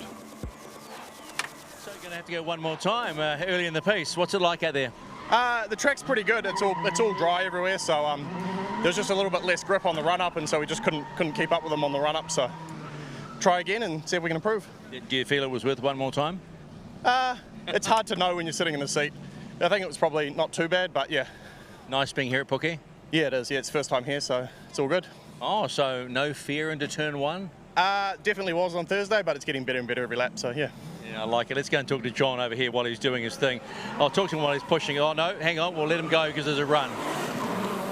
Alrighty, so we're back with Western Floyd and Mitchell Daly. Western Floyd going into the lead first as he comes around the sweeper, doing a very good run here. A lot of speed, a lot of regression. I'm not going to say anything that I saw might have flown off there, but as he comes around into the inner clips and into the third outer zone, Mitchell doing a very good run here as well. Not many mistakes there by both of them. So clean runs from the both of them. So well done. Good. This is usually what happens. We start to pick up the pace as the day goes on. So let's hope that. I mean, well, these guys are going to have to be on their A game because Blake Miles is waiting for whoever wins. Yeah. All right. And it's a grumpy Blake Miles. It's a I didn't qualify number one and I missed out on a G-Shock watch Blake Miles because he planned on that one. 100%. So. Yeah. Where did you see something come off here, Kisko? So as they come around the sweeper here, and Weston's done a very good job. Oh, there it is. Right. No, it came out from underneath the bonnet. Yeah. Was it a blanking plate or something? What would it be? It looked like a piece of fiberglass to me. But Yeah, or the windscreen. What are the little plastic bits on the windscreen trims? Oh, the cowl. Yeah, the cowls. Yeah, that was what it was. Well, the cowl. Yeah. All right, I think we're going to go down pit side with Mr. McIvor again.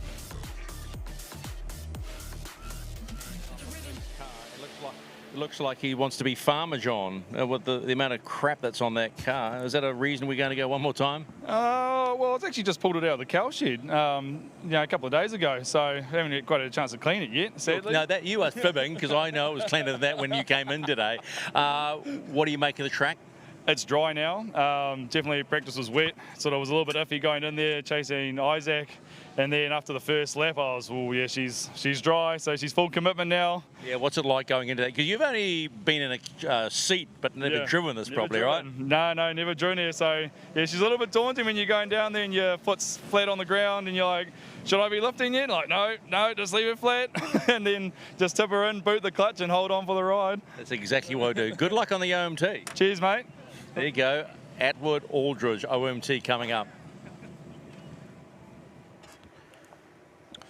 Alrighty, so we're taking a look at Mitchell Daly from the RHP Drift team up against Western Floyd. We think it was a cow. We think it was a cow that's maybe just somewhere on the track that it might have just been something that needed to be picked up there off the track, because you definitely don't want to be hitting something mid-corner 100%. when you're carrying 130, 140k an hour. As these Pro Sport boys work their way through the top 32 here at round 3 for 2026 at Pukekohe Park Raceway. If you haven't seen D1NZ before, these are the Development Series drivers. They're on a radial 235 tyre. Is the bonnet off that car? I think they've taken it off. So bonnet has been taken off. I'm never going to hear the end of this, right? Mitchell's actually done a very good job there around the. Chucked that real hard, too hard. Yeah, and Mitchell's done a bit of an adjustment there, but he's made it around the course coming up to that fourth outer zone there. So. Did he adjust in front of Western as he was closing, or was Western already committed by that point? Yeah, I think Western was already committed by that point as we watched the GT radial replay here.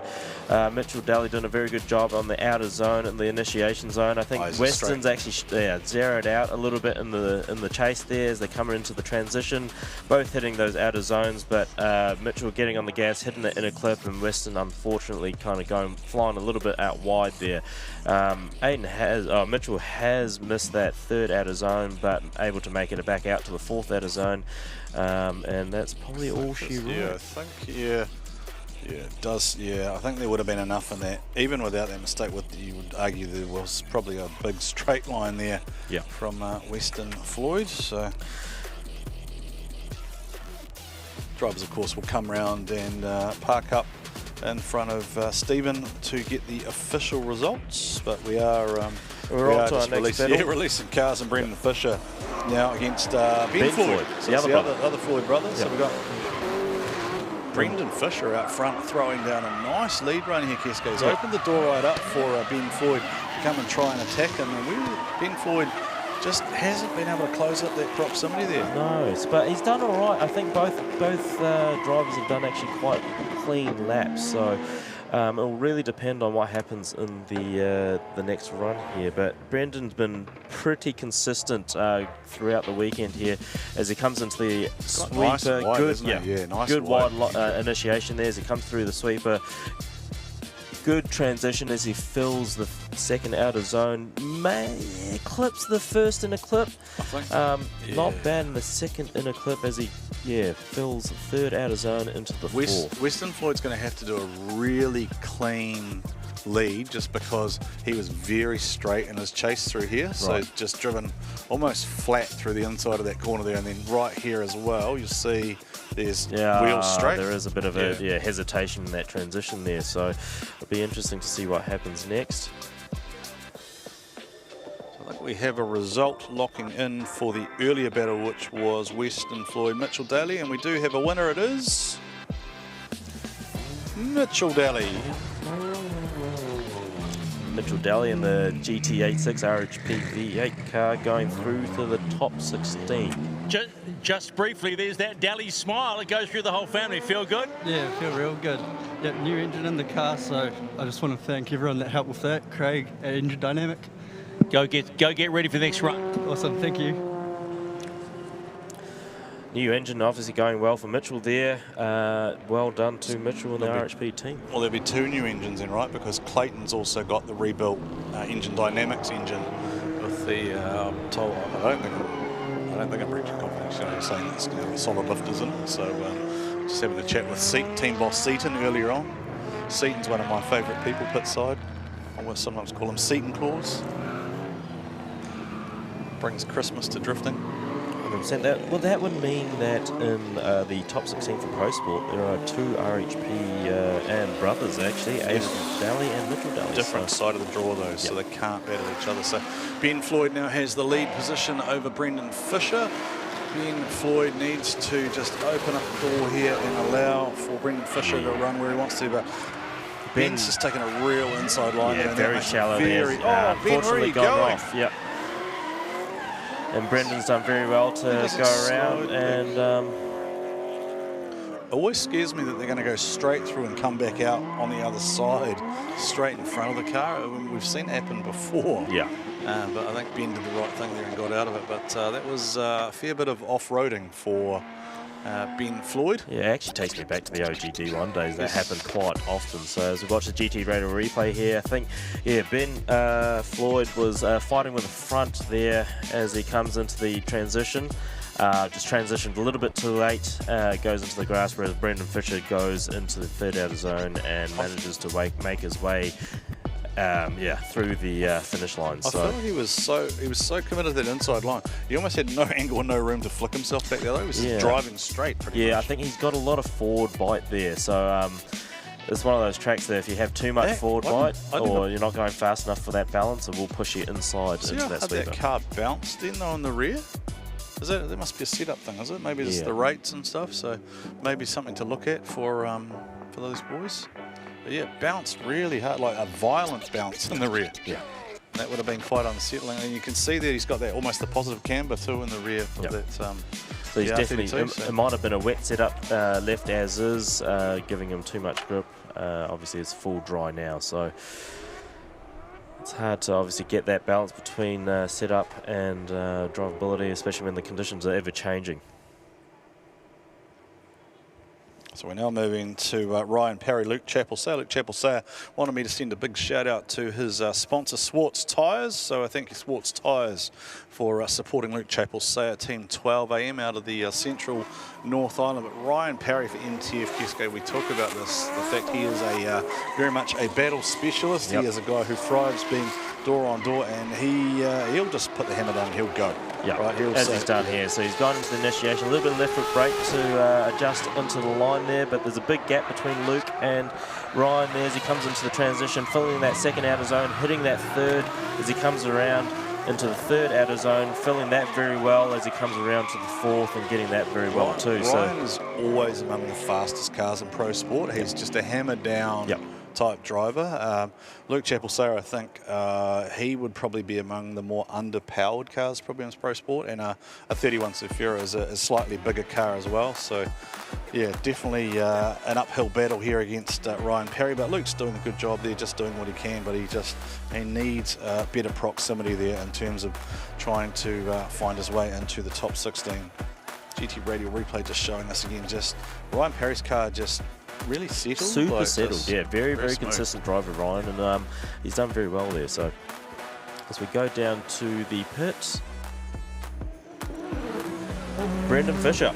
Brendan Fisher gets the win, going through to the top 16 for that battle between him and Ben Ford. How good? Real good. Bring on the next one, I reckon. Cars and Nick, looks fantastic. Does it feel that way? Yeah. These patchy conditions and the track's starting to be quite testing. Haven't really done any wet laps other than this morning. The track's drying out, which is favouritism for yesterday. Big fan of that. Bring it on. See you in the next round. I reckon. There's something very South Island, isn't there, about Brendan Fisher, just very laid back, very calm and relaxed behind the wheel. So, like, I'm sure he's very excited, but it's kind of just, we're good. You see the same thing out of Dan Caldwell and Sam Edinburgh, quite same as well, just quite laid back, a bit different in the way they go about things. Although they're, of course, townies compared to Brendan, who's from Rangiora, as a country lad, Rangiora royalty. Yeah. What if we had an all South Island final? How good would that be? That would be actually pretty cool. Yeah, I think that would be quite cool. So Luke Chappell-Sare now will have the lead. Ryan Perry, I think we'll probably just give Luke a little bit of room here. I don't think he'll look to tuck. See what Ryan's going to do here is they come in. Luke. Ryan straight in. But I don't know if that's he's struggling. Whether he's straight or he just, it was a major adjustment there as they come in, switch back into the third outer zone there. Luke doing quite a very good lead run there as he hits third outer zone going into the fourth, and Ryan right there on his door too. So, yeah, it'll be interesting to see that GT Radio replay as we come into the final battle for Ryan and Luke. My observation of that and what makes me think that Luke is impacting is just we saw the first time around how much smoke was coming off Ryan Perry's car compared to the throttle application this time around. Like, he's really had to modulate. Like, he is taking all the angle and speed out of that, really, I think, just to try and stop himself just smoking into the rear of Luke's car. Luke's missed that pretty much there, I think. And then see, Ryan's not really on the gas hugely there because he's got nowhere to go. No, he's definitely adjusting to what's happening in front of him there. So he's done well for that last half of the track. It'll be interesting to see what the judges say about the first half, obviously with the initiation, but they do have to compare the two battles as well. So kind of what the judges asked for though, right? Emulate the lead cars. So if you modulate that in conjunction with the throttle control style, etc. So it's probably not too bad for Ryan Perry. No, I agree. I mean, it's those first two errors that potentially... So here's the one more time between John Atwood and Isaac Aldridge in the E92 BMW. John Atwood going in the lead here in the Barricade T33 as he throws it in. Very, very good speed there. A lot of smoke coming around the sweeper into the first outer zone. Both of them kind of missed the outer zone. Very wide. John led him up the track, I think. Yeah.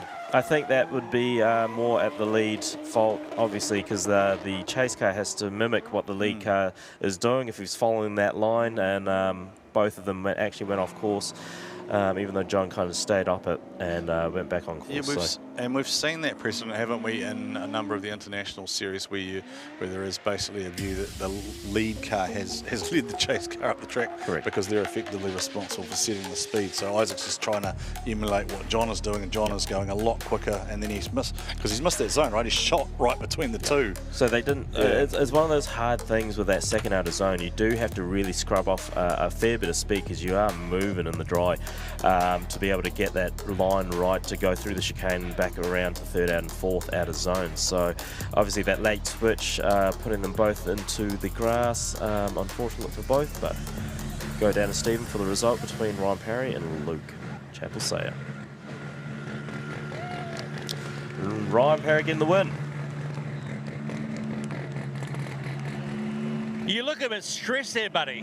Yeah, that was a little bit nervous on that one for some reason, but I'm glad I've got the win. That's okay, you're at Puke. Go relax and get ready for the next one. Thank you. Bit of nerves going to Ryan Perry there, but well done to Ryan and Luke. Ryan getting the win between those two battles there. So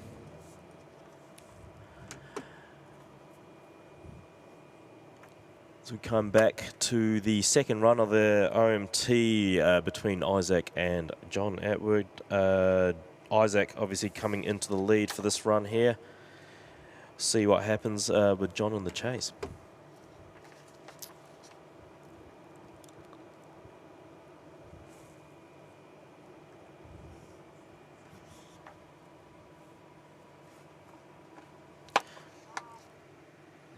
Oh, Bruce from Smart. Pukekohe from Smart Steel. Gandalf of Taupo. There he is. Pukekohe is, of course, our sponsor for recovery for the entire D1NZ series this year. Was last year too, wasn't he, Kiske? So he can help you with the shed. Could you use a new shed? Or have you got a? Have you I'd like another one. You'd like another one? Yeah, we can. Another one. Yeah, another one. Does your wife know you want another one? Of course. She Right. knew that from the get-go. Right, okay. Because you can never have too many sheds Exactly. for as many AE86s as possible. Oh, and 85s and whatever. all the cars. All the cars. Yep. Okay, so just looking back through some of the other results.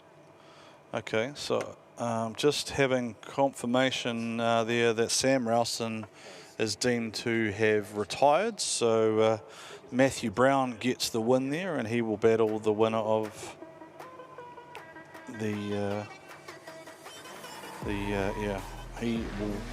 battle the winner of Isaac Aldridge, John Atwood, which is what you are seeing on the track in front of you. And we think this is probably advantage Isaac at the moment, although we have seen judges score different ways in past Kiske. The speed has definitely picked up though. 100%. I mean, Isaac throwing it into that chicane there has done well to keep it on track as he comes around to the third outer zone, filling that outer zone there, coming into the fourth. And John's actually done a very good job there in the chase part as well. He's got such a different line and approach to that 2 into 3 though. Yes. He meaning Isaac. Yeah, Isaac. Yes. It's definitely a different vehicle to get around that track there. So as we watch the GT Radio replay here, Isaac doing very well in the lead. John mimicking him as much as he can. John actually gets it in a clip. John got 2 and 3. Whereas Isaac's gone a little bit wide there as he goes into third outer zone and the fourth outer zone. So but yeah, another hard run to call there, but there might be too much of an advantage depending on what the judges say with the first battle. Yeah, well, that's effectively what's going to define this battle is did John lead him off the track the first time, or were they both going off naturally? And then that'll then bring the second battle into consideration, because Isaac has missed 2 and 3 there. He did get 4, got the outer zone there, but ultimately it's up to the 3 wise men in the box to make a decision. That's why, Kiske, you and I just get to sit here and have chats. And yeah, it's fine. Yeah, we try and obviously inform everyone that's watching what's going on from our point of view. But look, it's our opinion, right? Well, look, it's no different to anything else. Like, I expect most people take what we say with a grain of salt. There are some people who don't like listening to me, some people don't like listening to you, some people, and vice versa. Some people go, hey, you did a great job just keeping us entertained for the day. So if you didn't care, that would be worse. That would ultimately be, if you were just sitting there going, well, just it doesn't matter. I'd rather the feedback, to be honest. Yeah. I'm a big boy, I can take it. We like it. We like it. I mean, it's a little bit akin to driving, right? Yeah. Exactly. You as a driver always sought feedback. This is Tiger White. And now who's in Tiger's car? Oh, and Amanda, I think it's Amanda Sorensen and Aaron Habib's car, just having a bit of a go there in chase, just to feel out the car and the track. So has Tiger been given a sight lap? So Tiger's been given, Tiger's had a bye run. So as far as I'm aware. Yeah, so this is, sorry, we're trying to get the Drift GP drivers out there and comfortable as much as we can, and giving them every opportunity as they've made the trek down here to little old New Zealand to come drive there. So, yeah, so Tiger White is your #1 qualifier in Pro Sport. We didn't see him the first time around because we were running a little bit time critical, and we are just being fed some information that we do have a winner of the one more time battle.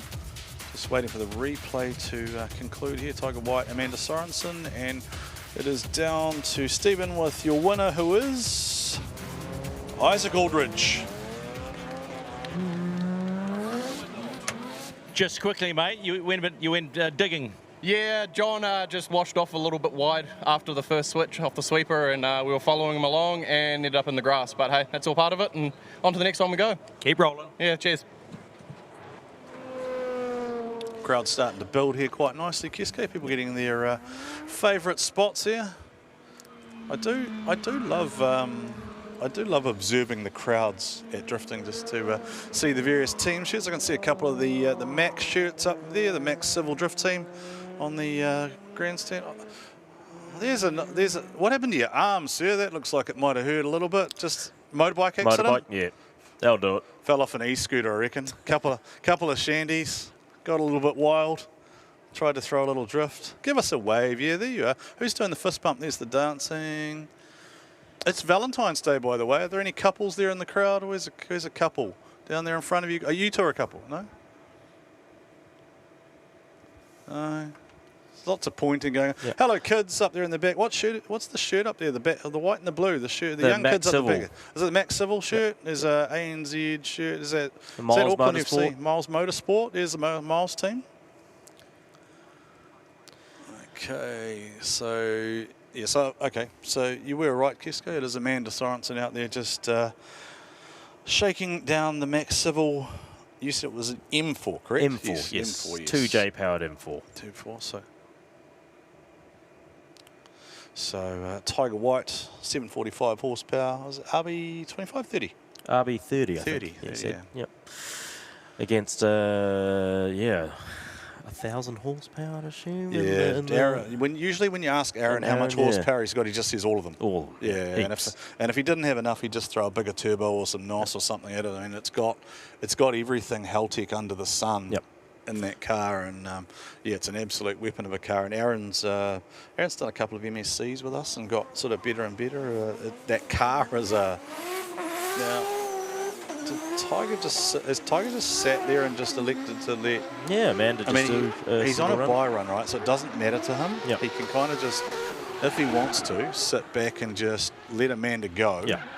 There's not really anything to gain for him, so to speak. I mean, he doesn't have to break a car when he's got a buy run into the 16. And yeah, it's quite impressive. Amanda's lifting wheels and all sorts, but yeah, she's trying to get the grips of that BMW there as Tiger White comes through the. I think he just sat. I think he just elected to let Amanda go, right? Let her have a... Maybe, for all we know, Amanda may have asked for a buy run. Yeah. At the end of the day, Tiger probably doesn't want to risk the car either, so he's still feeling it out by the looks of it. Well, there's no real value to taking a 235 radial car, right, and driving it to 110%, chasing a 900 horsepower pro car on 265 semis with, to be fair, a Formula Drift driver behind the wheel of it, and Amanda Sorensen, right? So probably the right move there for yeah. Okay, so we've got a couple of buy runs now. Just this is probably smart from some of these drivers. They're just taking the opportunity to do a buy run each combined. So this is Jordan Richards and Johnny Burns. So that would indicate that Tyler Knowles has pulled out as well. So they're just taking their buy runs together. Exciting. Yeah, it's pretty impressive what these Pro Sport cars can actually do around Pukekohe when it's full dry. When they switch, what we might do actually, just because it is a very different sound, we might just let you listen to the sound of Johnny Burns' car, because it's that SR 2.2 with the, arguably, depending on who you talk to. Shout out Scott Shembry, by the way, if you're listening over there in Aussie. Shembro's usually tuned in and adds his 2 cents or 3, so he's a big fan of God's Motor, the SR20. Don't see very many of them anymore. We need more. Well, they just don't. I'll be an advocate. They don't really. Do they hold their own in Pro any longer? It's arguable, is it? You'd have to have it in the right chassis. I think the last half-decent Pro car was actually Gaz's S14 back in the day with their SR20 VET in it as well. So. And that was a challenge. Oh, no, sorry, Brody Mayer. Yeah, that's not an SR. That's the SR Plenty, right? That thing is a freak. Speaking of freaks, Cameron Omblivray and Trent Elmbranch, two absolute young wild men behind the wheel. There is a bumper flapping around, and I say that with great respect, right? Because these are just guys who are just out there with cars that are completely different. They are around the corner. Yeah, they're freakish machines. You got a Laurel with a LS in it, and you got a Camaro with a 2J in it. So they literally are freak machines, right? They're not normal. Couple of freak machines. The only reason I didn't use the term Frankenstein is because we use that for Jace Brown's car. Yes. Cranky Frankie. Shout out to Jason Nicky, by the way. GT Radio replay here. Cam's actually done a very good run here in the lead, and Trent's doing very well in the chase as well until they go quite a little bit wide there. I think they misplaced the switch timing as they come around, which has pushed the rear Cam bumper, out. the front bumper. She's and not looking Trent's been able tidy to chuck anymore. in, So I mean, actually, at the very end there, Cam's straightened up a little bit. So whether that's going to be a deduction, Oh, it doesn't matter because it's just a. Oh no, it is. No, it is a battle. Yeah, sorry, I was getting confused with the Byron from before. I'm sure he started off with that bumper attached too, didn't he? Yeah, that front bumper was attached and it shredded itself halfway through. I think it's a Workshop X bumper, so that's pretty good to see too. Somebody hasn't done their job with the cable ties and duct tape. Yep. So as you see there, whether he's straight before that last outer zone or not. But so was that the hand out the window from Trent? Hand out the window. He was stoked with it. So what do you reckon? What do you reckon Fanga said to him before in the pits? Go hard, boy. Yeah. Just send it. Yeah. The judges are standing, so they're obviously thinking hard about things. Three wise men, Andrew Taylor and Darren Kelly. Slight changes tomorrow with Darren Kelly back behind the wheel. Of course, if you haven't sort of kept up with what's going on, Drift GP tomorrow features our international drivers up against a handful of invited and selected Kiwis in a top 16 competition. There is no single pass qualifying, but there are a number of other entertainment add-ons tomorrow, including the final lap, a number of classic race cars. I heard rumours of a truck at one point. There are the OGs. We saw Kurt Whitaker before. We're expecting Drift Corp. Jarius. We're expecting Justin. I saw Adam Richards' car down there. I think I saw 3 or 4 of the old WSR cars down there. Desert Camo was there. I'm not sure if Soul Train's Blue 32 was there or not. It was no, but I did see Kurt Whitaker's Kurt's blue Zafiro. and silver car. That was the old. Was it the Harcourt's livery? I think was on that one. Maybe. That was sort of his first car before he built 34. And became the perennial contender that he became. So we're taking a top-down look this time. This will give you a perception of the speed that these two guys will attack this corner with, because neither of them will hold back. We talked, and Stephen talked before about the Daly smile. I'll tell you what, the Omblivray smile is just as big and just as wide, and you can see already the aggression from both of these drivers. Look at Trent's car bouncing around, pulling a wheel as they come around. Looks like and Taylor switching James back. on a Friday night flicking switches. And both putting a very, very good run here. I think Cam's Cam's gone off the inside. Yeah. Cam's run off the inside of the track on the final corner there. Yeah, Trent put on a heater of a lead run there. So did he get lost in smoke there, or did he just might be mechanical? Something mechanical? Yeah, I'm not too sure there. So very, very wide entry there by Trent as we watch the GT Radio replay. See, I told you, it's Taylor James on a Friday night flicking switches. As they come into switch. And Cam's actually done a good job. Where does he go? Cam goes to the inside. Third outer zone, I think, is where it all kind of goes. A little bit pear-shaped for Cam. He's just lost. Yeah, he's just got lost and gone across. Or he shut it down. I think he shut it down. I don't think he got lost, but might be down on power. That'll be that'll be one for the team to try and remedy if he is able to get the win here over Elm Branch. So we have Riley McEwen and Vineet Singh up on track. So young Riley for forward, well, he's just gone. He's he is just. He's left him for he's dead. Gapple beat. Vineet Singh, Vineet of course out of Whangarei in far north of New Zealand. Now where did he appear from? He's going to smack. Oi! Vineet's gone off. Riley's done a very, very clean lead run. That was a big aggressive dive from Vineet. He was a long way back. Yeah, he was trying to make up room. I think it was, space between the two, and unfortunately it put him off into the grass there. But watch the GT Radio replay. Riley absolutely doing a that's the line. Very clean, perfect lead into that sweeper there, filling that second outer zone.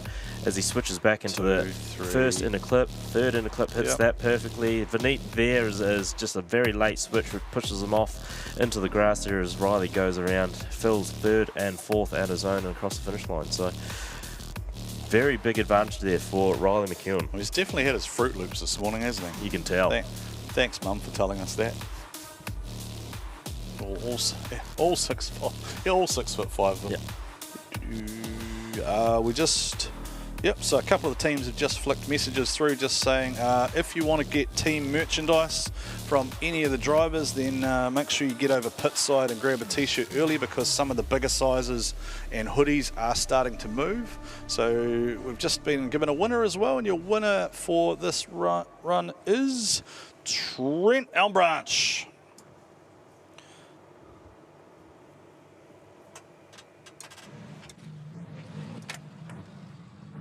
Love me a big looking American carb. What you got under it? We're running 2JZ, so something a lot different. Most people don't really understand it, but I want to be different, and here I am, and just a learning curve, and I'm just happy to get through the next one. Question is, do you understand it? Nah, it's definitely a different kettle of fish, yeah, for sure. See you for your next battle. All right, beauty. Cheers, boys.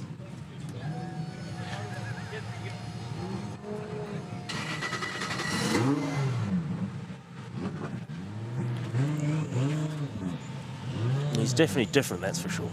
Yeah, it's Northland through and through. So what I was just saying earlier, just while we take a look at Pukekohe doing a track clean-up there, some of the teams have just said your hoodies moving fast, some of the bigger sizes of T-shirts going fast. So there are plenty of teams selling merchandise. There are plenty of traders here as well selling merchandise. So please support your favourite driver. Grab a T-shirt, grab a hoodie, grab a hat, whatever floats your boat, so to speak. Yep. And yeah, keep the drivers drifting. As we're speaking of drifting, as we see a monster truck just appear in the back of the shot there, that is of course Taurus. So if you want to go for a ride in a monster truck, I don't know, it's $10, it's $15, something like that. That you can pay and go for a ride around the paddock here at Pukekohe Park in the Taurus monster truck. Vineet's got a lot of work to do, Keske, in this battle. So. It'll be interesting to see what Riley does in the chase here, because he's a very aggressive chase driver predominantly. So whether he's going to play it safe, I think he does have comms though. So surely I think Ross will be in his ears saying, look, Vineet doesn't have that much experience, so there's no need for you to do anything that puts the car at risk, because Riley's really struggling in that chase position. He's shallow, but obviously Vineet was quite shallow there too, and I think Vineet's got around. Yeah, that's what he was. And Riley makes contact, gentle contact, but it is contact nonetheless there for Vineet, and that would have been what I'm sure Ross would have been in Riley's ears. Ross is Riley's dad, just saying, look, just give the guy some room. He's just finding his way in the sport. North End Automotive is Vineet's business. I did speak to him this morning, so if you need mechanical services, give North End Automotive a call. Riley's had he's had quite big deductions there, right? But he's also trying to cope with what is in front of him. Correct. So, I mean, right there, it's just one of those things. When you come into the switch, and if you're too late and don't hit that inner clip, really ruins your rhythm there. So, unfortunate there for Vineet in the 350. He spun round and made contact with that wall. But Riley doing a very, very good job there in the chase, just to have a look and make sure that there's no contact between the two, and just gone past. So I think just taking a look here at the replay here, so the car has gone in backwards, so there will probably just be just a quick safety procedure there while we just make sure the drivers are absolutely fine. A learned observer in the learned observer in the audience has suggested that given Riley is the only rotary in pro sport, he should have been given 99 for his lead for that. Shout out Tony G, up the Rascals. Good to see you. Good to see you here, mate. No point in you being in Taupo because Taupo looks like a swimming pool at the moment. All right, we're going to, we look down the barrel of the CRC pit lane, Keske, at our pro field. Now, that'll be Johnny Latham back behind the wheel of his car. No, I think it might be Connor O'Sullivan from Formula Drift who drives. Because we haven't seen him yet, have we? No, so I think he's going to go out there and try do some laps before Drift GP tomorrow. Should be good to see. Do we know who's in what? So we know Amanda's in the Mac car. Yes, we know that Connor we saw O'Sullivan. Chelsea in the JDM S15. Yes. So, and then there's Saxon Moyes. I think he might be driving Dan Caldwell's VIP S15. And then there is also Laurie in the JDM Racing 180SX. So it looks like we're going to go down pit side with Mr. McIvor with a young man who's definitely had his Fruit Loops this morning.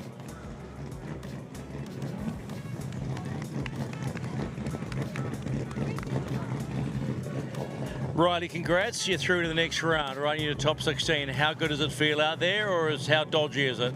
Yeah, it's good. Way better than the morning. In the morning it was real wet and patchy, so now it's dried up. It's real good conditions.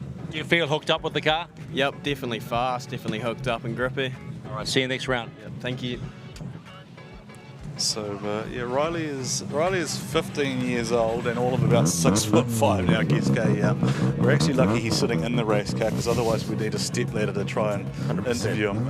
Oh, that was Tony G just in the shot there. So shout out Tony G, always loitering around. Was wearing a hoodie, of course, of our judge Taylor James, Tay187. Bit of Taylor James merchandise floating around out there in the pit paddock. Now.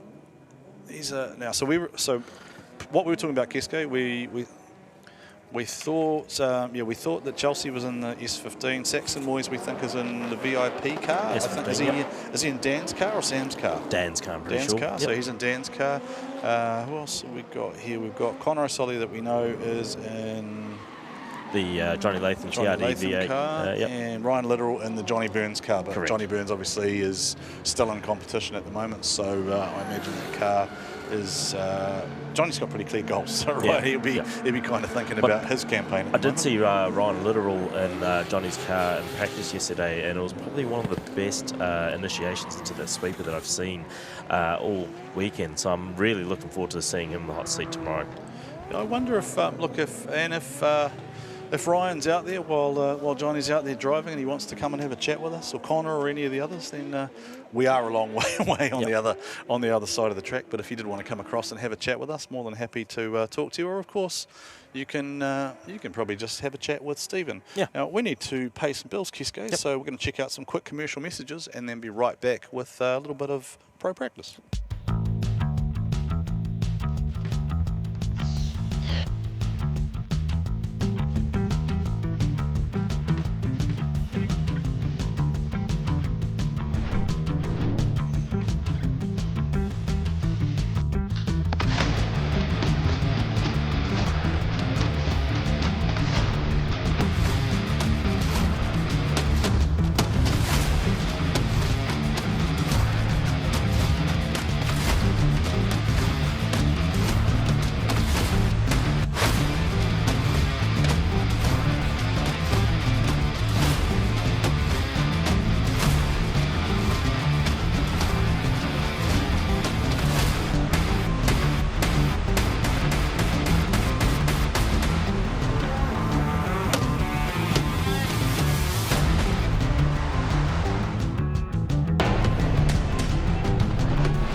Radio.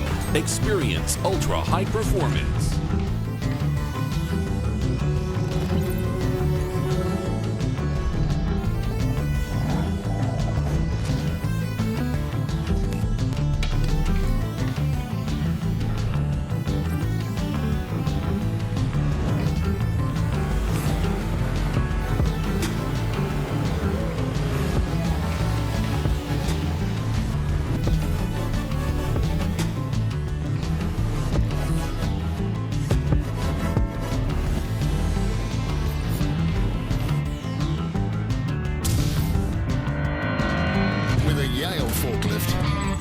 can up your efficiency and reliability, up your driver comfort and your sustainability, and up your support with our nationwide dealer network. So why not up your game with a Yale forklifts? Test lift a Yale today. Well, Keisuke Nagashima, we are back at Pukekohe Park Raceway after a phenomenal effort for the past 2 weeks from the D1NZ team just to bring us back a racing surface. And we're into the top 16 of the Pro Sports. Tiger White, the #1 qualifier, up against Tyler West. That'll be a great battle. Darren Murray, Cody Lynham, the young hard charger. Matthew Brown gets the win over Sam Rowson, and he goes up against Isaac Aldridge. Sheldon Neal, the king of Ash Vegas, up against Aidan Daly. Another solid battle there. Blake Miles, the current series leader, up against Mitchell Daly. Brendan Fisher out of Rangiora up against Ryan Parry. That'll be wild. That'll be a good battle. Johnny Burns up against Trent Elmbranch, and then Jordan Richards against the young Roland McEwen. And we are into some pro testing here, Keisuke. So we might just let Johnny's motor sing. Yeah. Listen to that TRDV.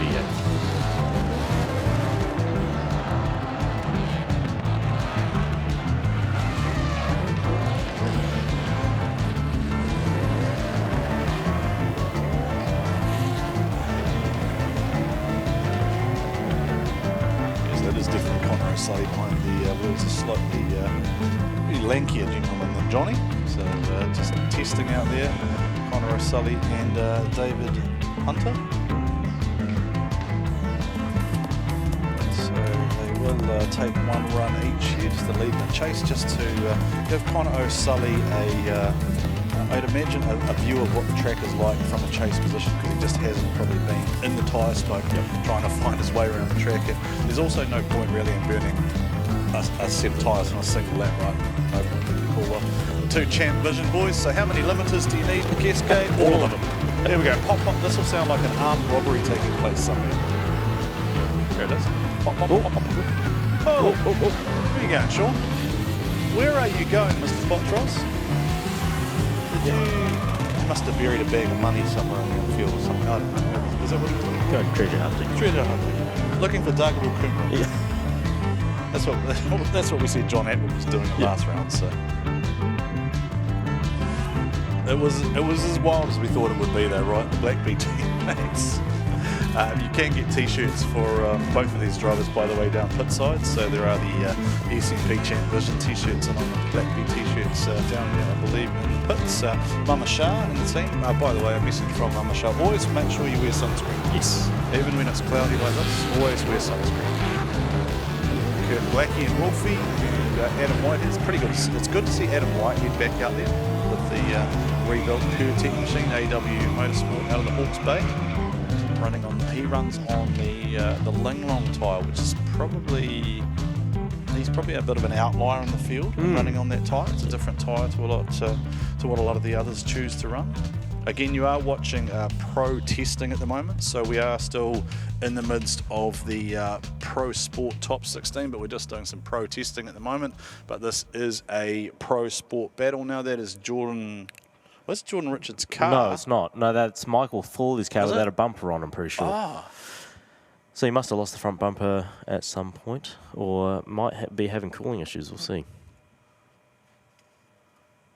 That wasn't his bumper, by the way. That was being picked up. That was just interesting timing there. You're right, it is Michael Thorley's car, but it looks very similar to. Yeah, and I think it may be Saxon or it might be Sam Edinburgh. I'm not too sure. I think that's Sam Edinburgh's car, because it's got the kind of gold, the grey and silver graphic on the side. It's I'm pretty sure it's VIP structural steel is Sam Edinburgh, and frame and truss is Dan Caldwell. So one's 10 and the other's 72. Dan is also a significantly larger frame behind the steering wheel, so you can. It's Sam's car. I hope. Do you reckon Mike's still been told to drive harder by his boys from yesterday? Yeah, definitely. The boys gave him a little bit of stick yesterday because he was nice and smooth in qualifying, and he probably just missed that little bit of aggression, right? Sam going to pull that up.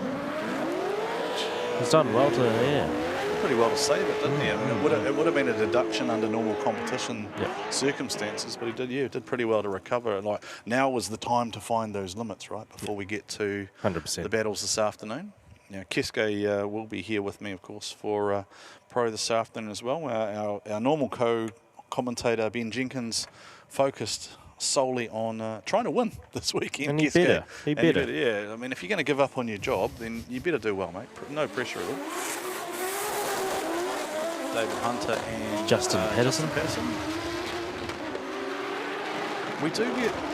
We do from time to time, Keske, we get a lot of requests from people just wanting to hear the cars sing. So we might just let a few of these, because they are just test runs. Oi! We might let some of these go. Did they make contact there? No, Justin's bumper just I think rip Justin's off on the bumper ripple just fell strip? off, but he did very well to avoid David Hunter in front there. So it'll need to be, they'll need to just either pull that off or cable tie that back up. But yeah, we might, because this next one's going to be Latham and, it looks like Latham and Connor Sean Sullivan Pottrell. versus... Sorry, yes, the Latham car, yes. Yes. Connor O'Sullivan. I'm too old to reprogram my brain to two cars and to two drivers in one car. There's that bumper getting shredded here by Justin Patterson. He was just trying to avoid David Hunter. Did he actually tag him? I think he got, I think he did tag. Did he? Would have been a just light a little contact. bit, light little contact. Justin's an entertainer. He's not here to He's a hard charger. He's a hard charger. Yeah. Yeah, it is just a little... Yeah, he did. He tagged David Hunter because it unsettled the car and sent it around.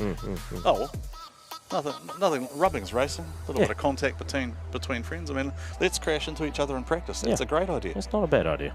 Yeah. It's not the best idea Lots either. Lots of teammates used to do that, so that's absolutely fine. Thank you to our favourite friends at Smashies. They just bought us some fresh smash burgers, Keske. Yeah, I was getting a little bit peckish, so that's perfect. A little bit perfect. peckish. Unfortunately, you and I have to commentate another whole lot of battles before we're out to eat. So it is coming into lunchtime, they're though. be cold. So, yeah, they're going to. No, there's no lunchtime, mate. We're on the clock. Not right? for us, but for the viewers. Ah, for the viewers, right. And there are a lot of options here, which is important, right? So. Do we have a signing session today? Was that tomorrow? I think we did. We did have a signing session somewhere. It might be just before the pro battles start.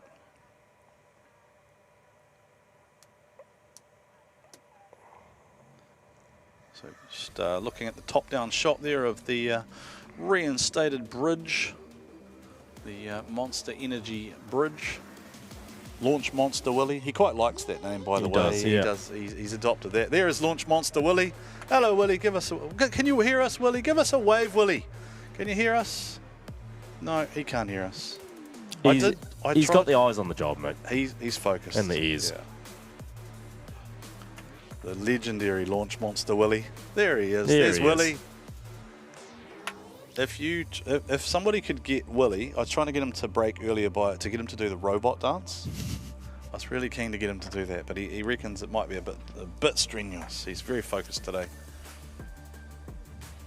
Oh, he can hear us now. I can actually hear Willie laughing from on the grid up here behind the grandstand. Yeah. There it is. There it is. Get down, Willie. Get down. If anyone wants to have an unofficial dance-off with Launch Monster Willie, then he's always keen. So it happens at after functions. Now, what was that? That was a... What That's was one of the... there? Is that the... That's one of the Champ Vision cars. Is that Waretta's car? They're definitely under it, having a look around the rear end there. So hopefully they fix that before. So we've got cars releasing. I'm going to let's just let this one go because I want to hear the TRD sing.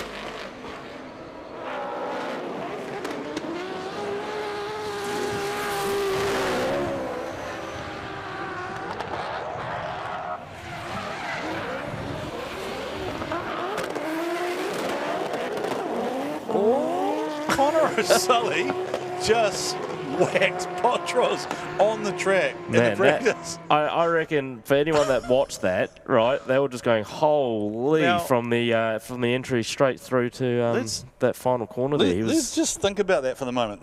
One of the fastest drift corners in the world. Then a car that first time driving right-hand drive. That's what I was going to go to next. First time right-hand, to be able to chase like that and get that sort of proximity. That is what you're going to see tomorrow here at Drift GP. That is going to be worth the price of admission, ladies and gentlemen. If you haven't got tickets because you only bought a single day for today, then you definitely want a Sunday ticket. If you're trying to work out whether you can get down here, there are some single Sunday tickets available. So grab those now, because Drift GP tomorrow, Connor O'Sully, Chelsea Denofa, Amanda Sorensen, Ryan Littoral, Laurie Heinonen, Darren Kelly returns, Gaz Wider, the OGs, Adam Whitaker, Richards, Wider, WSR. Justin Rood. Be very, very cool. Just a phenomenal show to look at tomorrow. So we are just watching pro testing at the moment. So just watching pro testing. We're part of the way through the Pro Sport 16. David Hunter's bumper, that's like 3/4 of a bumper now because of Justin Patterson. Yeah, it was whole before. It's fine. Cable ties and duct tape will fix that.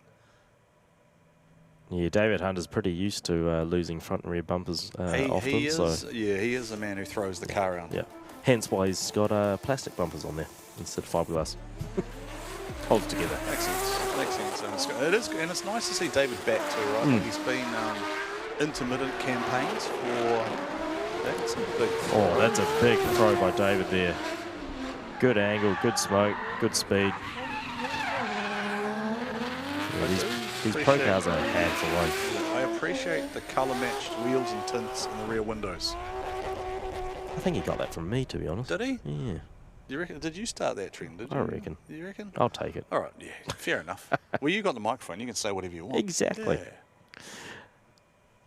Is that? I'm just picking through some of the other stuff we can see going on. I'm just curious to see who's doing what. Man, the speed difference between the pro and pro sport is quite prevalent in the dry. The qualifying line did say that they would expect 190 k an hour, so gives you an idea of what is expected from the top pro drivers.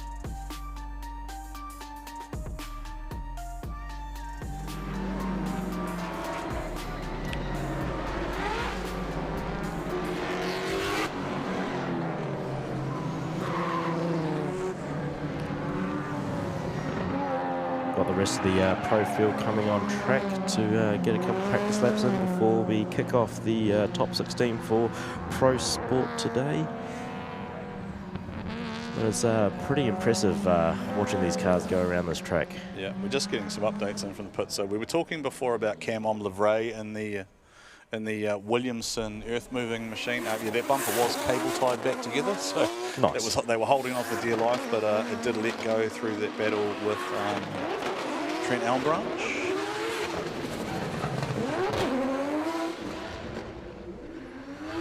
Just looking at Justin Patterson doing a solo. There was a bumper before. No longer there.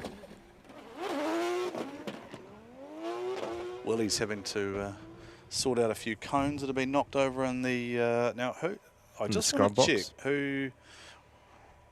Is it the TT? Who's the scrub box? TTI scrub box. I thought it was a TTI scrub box. We refer to launch monster. They have all the four flags there by the scrub box there. So being told that part of tomorrow's entertainment will in fact be one of the owners of TTI behind the wheel of a Mustang doing some laps as Falcon. part of the... I think it's a Falcon. Falcon, sorry. Ah, okay, sorry. It's a different type of Ford, mate. Right, sorry. Now you're going to set Tony G off. This would be like when I called a Chevy don't confuse me, mate. I'm old. It's early in the morning still. I didn't even get my coffee this morning because unfortunately I had to come back. Jaron Olive Kroner kindly bought me a coffee and I didn't even get to enjoy it. I had to come back over here because someone summoned me, who shall remain nameless. Now, Just that shot there made me want to mention something, Kesko. The judges have actually painted some pink markers on the straight, which we haven't talked about. Yes. So the lead car has been told not to come across those, correct? Correct. Where those red markers are on that front straight there, the lead car cannot cross over until those red markers have gone, and up after that point, not a problem. But they obviously need to. It's actually. It's very hard with this course because you're going so fast into that initiation. You need a little bit of load up, go to the right hand side, load the car up, and then go towards the initiation mark and go from there at full throttle. So the reason they do that obviously is so that you don't impact on the chase car. Correct. Must be poor fishing weather. Gary's here. Who let that guy in? Do you reckon he still goes all right? Yeah, I reckon he goes. How many titles has he got? A few. 4? Yeah. 4? Just a couple. What was that other thing he won? Oh, yeah, drift shifters. Yeah, drift shifters. There is the legendary Gary the Goat, Gaz Wider. Stephen should actually just go in there and just ask him for some tips, I reckon, on how to catch a decent snapper. He probably won't want to talk about drifting at all. He's just warming the car up. We're just taking... Oh, there is Corbin Wilson behind. It's Josh's car, isn't it? Josh's Yes, 180. correct. So I think there was a gearbox issue with Corbin's new car. So Josh has loaned him the 57D sponsored entry for the weekend, and it seems to be three-wheeling all over the place. Yeah. Now, I should apologise to his mother as well. I said he was 18 yesterday. He's only 17 still years only old. 17, yeah, still 17. So got to get that one right, or I'll get told off again. I'll have people waiting for me at Gisborne Airport when we land for the next round. Although that would be quite convenient. In fact, if you could be waiting at the airport for Kesko and I when we arrive, if you could Uber us, that'd be great. That'd be lovely. Yeah, we'd appreciate that. We might even be nice to you on commentary. Corbin Wilson and Dangerous Dave Steedman, current series leader. We were talking yesterday, Kesko, about could this be Dave's year? Pukekohe's, well, this is going to be the round, right? That's, if he can stay there or thereabouts, he's always good at Bay Park. And you've got to think that maybe Gisborne will be a similar type of setup. Yep. So, all right, we move forward with the wily old fella, Vangadan. Vangadan, the Castrol. We shouldn't even call it the activation car. It's not really the activation car anymore, is it? It's just Vangadan's car and Dino. On lap number 7, is it? Yeah, I think so. I was talking to him earlier this morning. He's just trying to get used to the semi-slicks in the rain. He's never driven in the rain realistically here, and obviously in the dry too. So he's finding out. Yeah, basically. So if you're going to find out, you may as well chase one of the best to ever do it here at Pukekohe Park, right? Just let's find Fanger and go after him because he's going to throw angle and he's going to throw smoke. Down to pit side for the first time today with Joe. We're here with Jaron Olive Corona. He's got one of the best sounding cars out there on the grid. How's your weekend kicking off, Jaron? Yeah, the weekend's been going pretty good. As you're just saying, yeah, the car sounds incredibly amazing. We've got a new intake happening at the moment, so I think that's giving a lot more of that induction noise. But one of the highlights so far was Chelsea Genofa actually did 3 laps in the car yesterday. Gave us some really positive feedback, so that's been invaluable. Not many people have or use these cars, so every bit of learning that we can take, we take it and we make those changes. Awesome. Best of luck out there. Thanks so much, Joe, bringing us a little bit of insight there from Jaron Olive Corona. Yeah. We talked about him earlier with Chelsea Genofa jumped behind the wheel of that car and offered some feedback on it, and it was really interesting just talking to Jaron about the way he phrased and put the feedback and the level of detail that Chelsea as a pro driver was able to offer on that car in terms of an RCF is not a common build. No.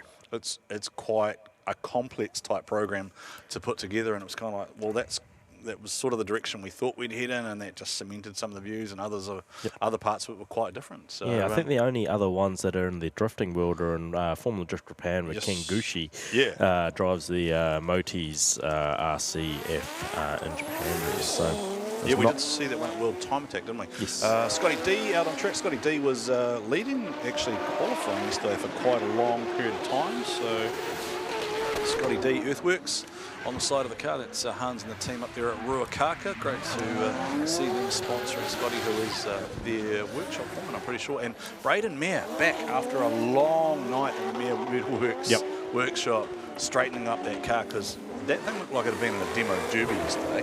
There was no front, there was no sides, there was no rear on it. It was just beaten. With Clayton Daly and Ben Jenkins. We're on like a speed run session, right? Yeah. Clayton Daly, Ben Jenkins, our broadcast colleague Benny J. Just he's out there doing the business, and Clayton looked really comfortable yesterday. He does too. look, yeah. Very confident. The car looks great. Yeah, the big Daly smile on his face. He's due for a result. He's one of those guys as well who tends to have like one podium a season. Now Dino going to find out. He's going to find a little bit of those semis if like we talked about it before, right? Fang is going to push him. Fang will not take this easy on him. He'll be wanting to stamp his class on this and say, well, if you want to step up to Pro Dino, yeah, you might be able to build a great looking car, but you're going to need to take it to us veterans of the sport. Another veteran of the sport, and Dave is here with the 20B. We might just let the 20B sing, shall we?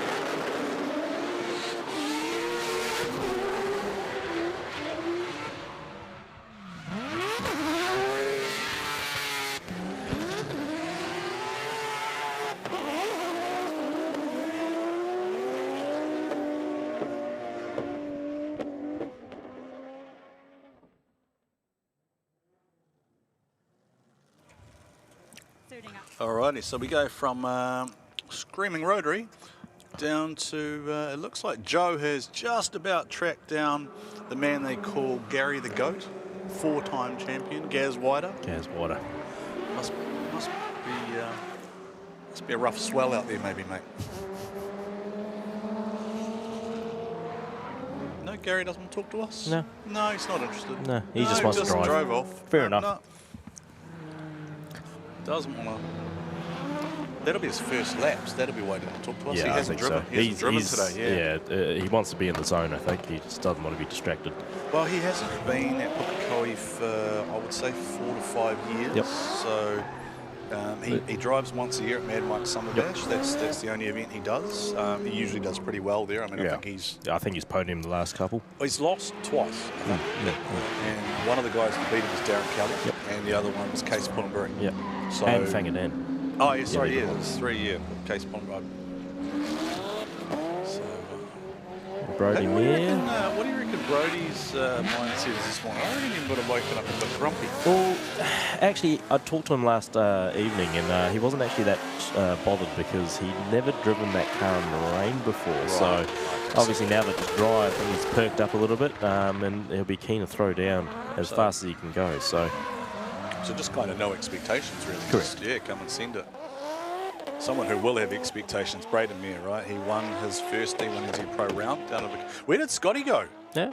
Well, I missed that. What happened there? We got what's happened to Scotty D? Why is that tyre come off the front maybe, or something's gone wrong there for Scotty D, and that's come to a halt there just out of Castrol. There is a chance that Scotty, being the entertainer that he is just parked up to give his sponsors some more airtime. Yeah.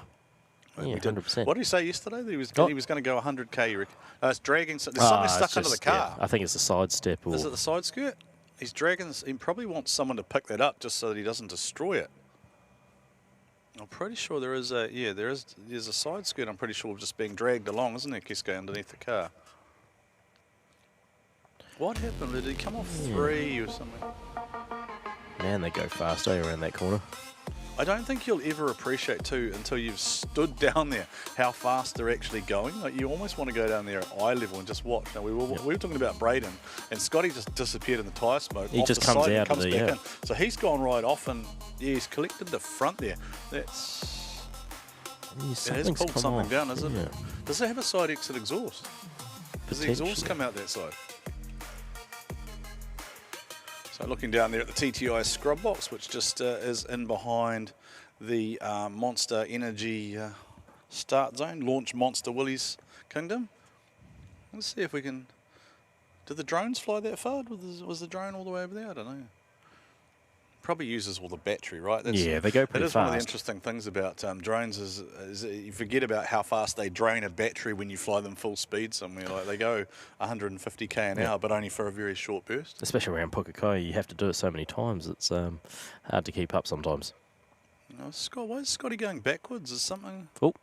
Something? Yeah, you can see something definitely on the left-hand side of the car, right? Is Scotty? Has he collected a cone or what's he doing there? Has he jammed the cone hard under the car? Potentially. Oh, because no, would it's have been his the front markers. bumper. His front bumper's gone. And it's just stuck under it and sticking out the side, so it is wrecking it. Yeah. Just slowly grinding it to death. Yeah, but be hard to get out of that place there.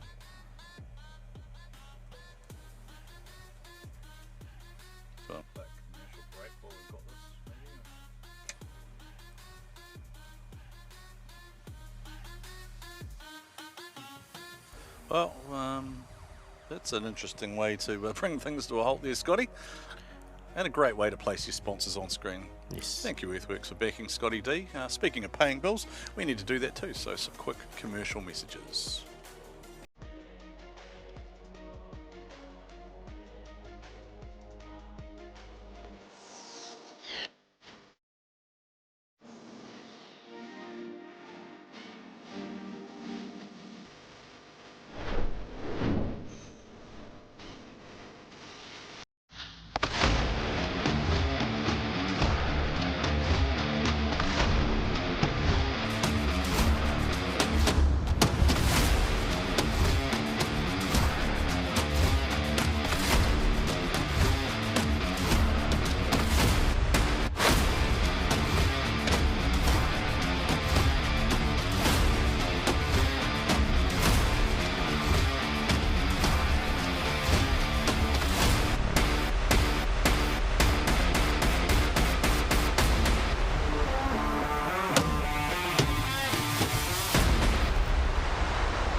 GT Radio.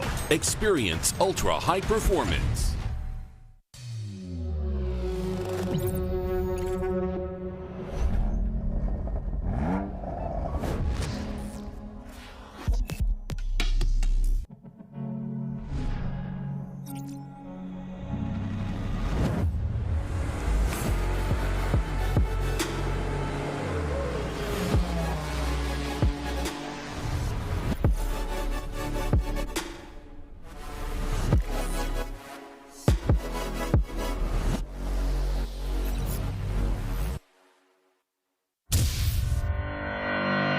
With a Yale forklift, you can up your efficiency and reliability, up your driver comfort and your sustainability, and up your support with our nationwide dealer network. So why not up your game with a Yale forklifts? Test lift a Yale today. Welcome back to the D1NZ National Drifting Championship, ladies and gentlemen. We're right in the middle of a test session for our pro drivers, and then it's Connor Halligan, who is our current series, number one qualifier, doing pretty well in the series as well. I think sitting on second place at the moment, so we'll probably see him tomorrow in the Drift GP. Just in the middle of a test session, smoking away there, Keske, and it looks like the chase car just aborted that run. We're going to go down pit side now with Joe talking to one of our pro sport drivers. I'm just catching up with Tyler West. He's won his first battle in the top 32, puts him up against P1 Tiger White. What pressure are you feeling now that you've got to go against the guy who's had a bit of experience here way back when, and he's laid down a number one? I'm really excited, actually. It's good to know that you're going up against someone who's driving really well, so just gives you that confidence to get up and push a bit harder. So yeah, I'm really excited. I'm pumped. You've had a bit of trouble medically. How's your foot going? Yeah, it was good. I rolled my ankle and tore ligament on my ankle last weekend, but we've got it all strapped up and it's my pedal foot and hurts a bit, but it's good, nice and safe. Keep the lead foot down. Yeah.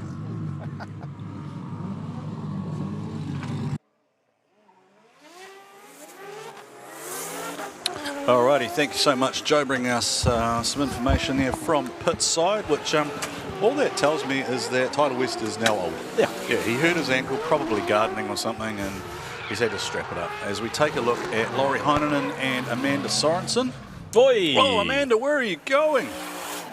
Oh, sorry, that is Aaron in the car now, so just had that confirmed. Oh, now that's snapped a wheel. That's broken the, is it that hub or the axle in the back? Left rear hub maybe. Well, it did go across the it did Dukes of Hazzard across the infield there. It's That dragging too. something, yeah. He needs to stop. Hopefully he's not going to do too much damage there. That's going to chew through a whole lot of stuff on the back there. Yeah.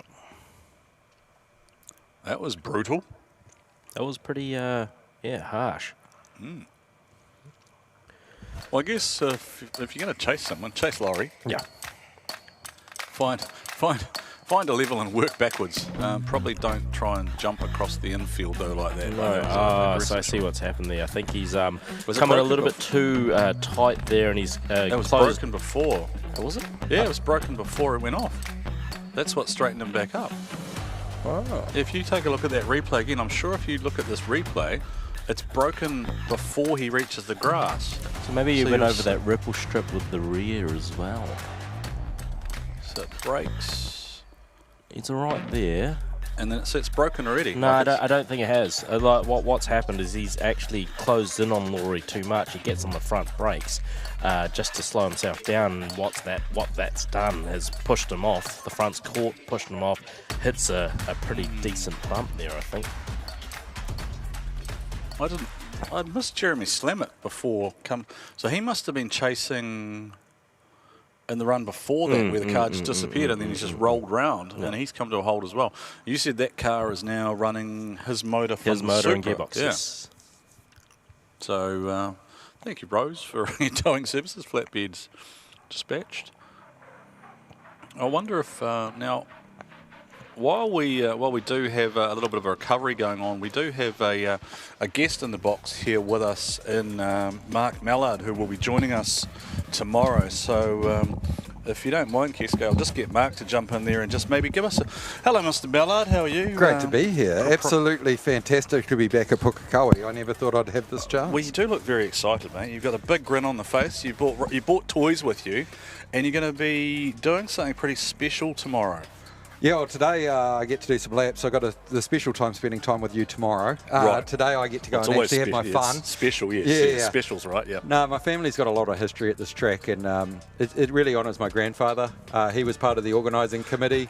Sorry, we've got a burger going in the background here. I'm looking terrible, but they're putting it on. My son's trying to eat his lunch in the background here, and the director's just stitched us up completely. Absolutely. So, my grandfather, Eric, was on the organising committee that helped build the track back in the 1960s, moving from Ardmore, a temporary track, to here.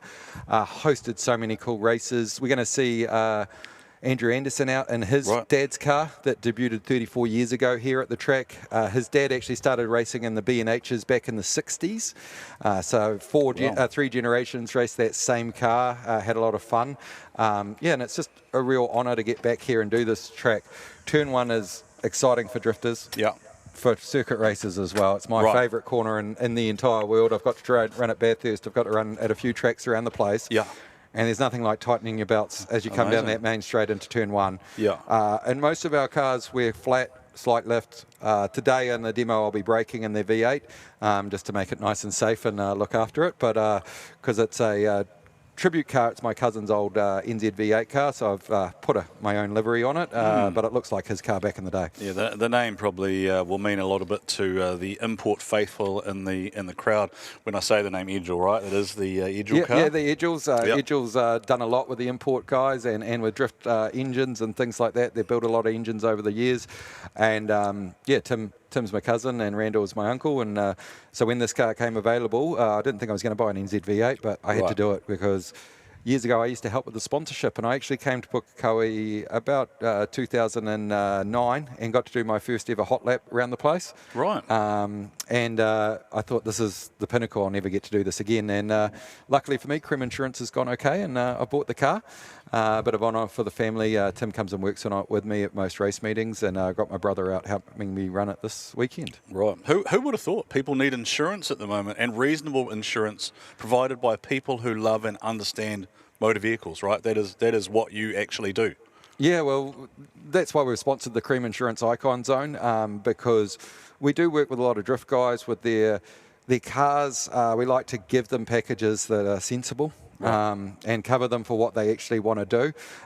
So it's really good working with car people. I still do the car stuff myself because I actually enjoy it. Right. I enjoy talking to car people. I enjoy helping them out.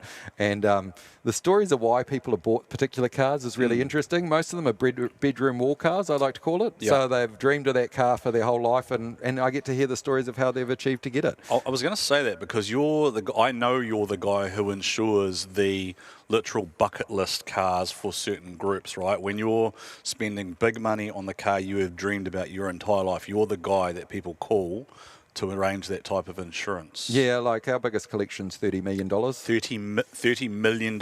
Our biggest individual car's $11 million. Right. Does Darren Kelly pay a lot for that? Or? Yeah. No, they've always, there's collectible Ferraris right now. Market is going crazily strong. So, and we have to keep on that. We moved them up quite quickly because we see the auctions and we're involved in it all, so we can advise our clients and make sure they're done right. Actually, can we talk about that? Just the increase in value in JDM cars as well, because obviously that's the market that a lot of people will be here. So. Look, I'm a Toyota live-in owner that told my wife when I bought it would increase in value, and boy, have they what. So what we have is cars that were $1,000 or $2,000, and we've put a lot of money into them, a lot of time, and they've built up their value over the years. So in that JDM market, we've probably seen a 300% increase since 2019. Okay. So over that COVID period, we really saw a jump. It was about 350%. We've seen it come back a little bit right now, but still very strong. And all those people who told stories of how this was going to be a collectible car have been proven right. Right. So what that makes me think is there will be a significant portion of our audience who are probably sitting on cars they've underinsured and should be having a chat with you or one of the team in the pits or after the event. The problem you get is a normal insurer will tell you what your car is worth. Yeah. I will never tell you what your car is worth, because anyone's a car guy. You've got to see under the skin to know what a car is worth. So that's why we work with different systems and stuff like that than your standard insurers. But boy, these boys are sideways here putting some smoke out, aren't they? Who wants to listen to me when you see that on the track? Well, I'm curious to, I mean, I'm going to get you to commentate one of your own sponsored drivers, Rhodey Knowles. Rhodey, what a fantastic guy. I'm just impressed he's here. Sadly lost his mum in the Mount disaster, and I offered to change my sponsorship to a thanks mum, but he didn't want that. He's doing it, she's watching, and he's down there getting some power down as they come into one. Well, he's chasing Laurie Heinonen, right? So he's just going to find a benchmark and work backwards. Oh, Laurie is having a massive moment there. That car washed straight ahead, and Rhodey now is going to have to shut that down, I think, unless he's going to try and drive around it. But you're pretty brave to try and do that through 2, 3, 4 there. Laurie Heinonen, the Finnish driver, the Drift Masters European champion of 2024. That car just went straight ahead, and then he's got out of that and shut that down. And that is not what Rhodey would have wanted, because he'd be trying to get the iron. Yeah. And I think that remains consistent. Circuit, drift, whatever else, right? You want to get laps in, and you just want to get comfortable. Now, I'm not a drift guy. How do we get someone like Laurie here? Like, that's incredible to me. See the pedigree of some of the drivers we've got. Yeah. Is it just the off season, so that's how we managed to get them? No, so Luke Fink is a big part of the JDM team. Luke is pretty globally connected. He's a driver who travels the world doing a lot of driving. I know he's got quite strong networks, and he's extended out invites on behalf of James from JDM Racing, he's got the stable of cars here. I'm not sure if there's 5 or 6 of them, but he's brought over the likes of Jeff Jones. He's brought over Laurie Heinonen. He's had a bit of a hand in Jeremy Slammett being here. Obviously, Luke is here on a regular basis. So, yeah, it's a combination of connections. James went over and did Hot Pit Auto Fest in LA as a bit of a swap as well. So, and this must really help the drivers when they're racing against this top quality. shows you where you are worldwide, I presume. Yeah, and that's why Gary White is here. Right? I don't think you would have seen Gaz and Darren as keen, with due respect to the event, if they didn't have that level of competition. We haven't really talked about Chelsea Deneau for much. We've got Connor O'Sully here, we've got Ryan Little here, all Formula Drift drivers. So that's a lure in itself, right? You want to race against the best and benchmark yourself against the best, because we are down at the bottom end of the world. It is very difficult, as many have found out, to try and go up to FD. You're literally talking $250,000 to $500,000 to do a season up there without the car build, because you're going coast to coast and 6-7 events, and everything is just a massive haul, and you just don't have the resources like you do here, right? And those cars are at the peak of engineering, right? They're 1,200-1,300 horsepower, just ridiculous. So to have something competitive is going to be just an ask. So hence we see Gary. Now, I genuinely just want to watch this. I don't think we're going to talk over this. This is Gary White's first laps. And Gary's Roadie's going to chase the goat, but Gary hasn't seen this track for 5 years, so this is going to be really interesting just to see what he does. Let's just see what happens. You can cut the ear.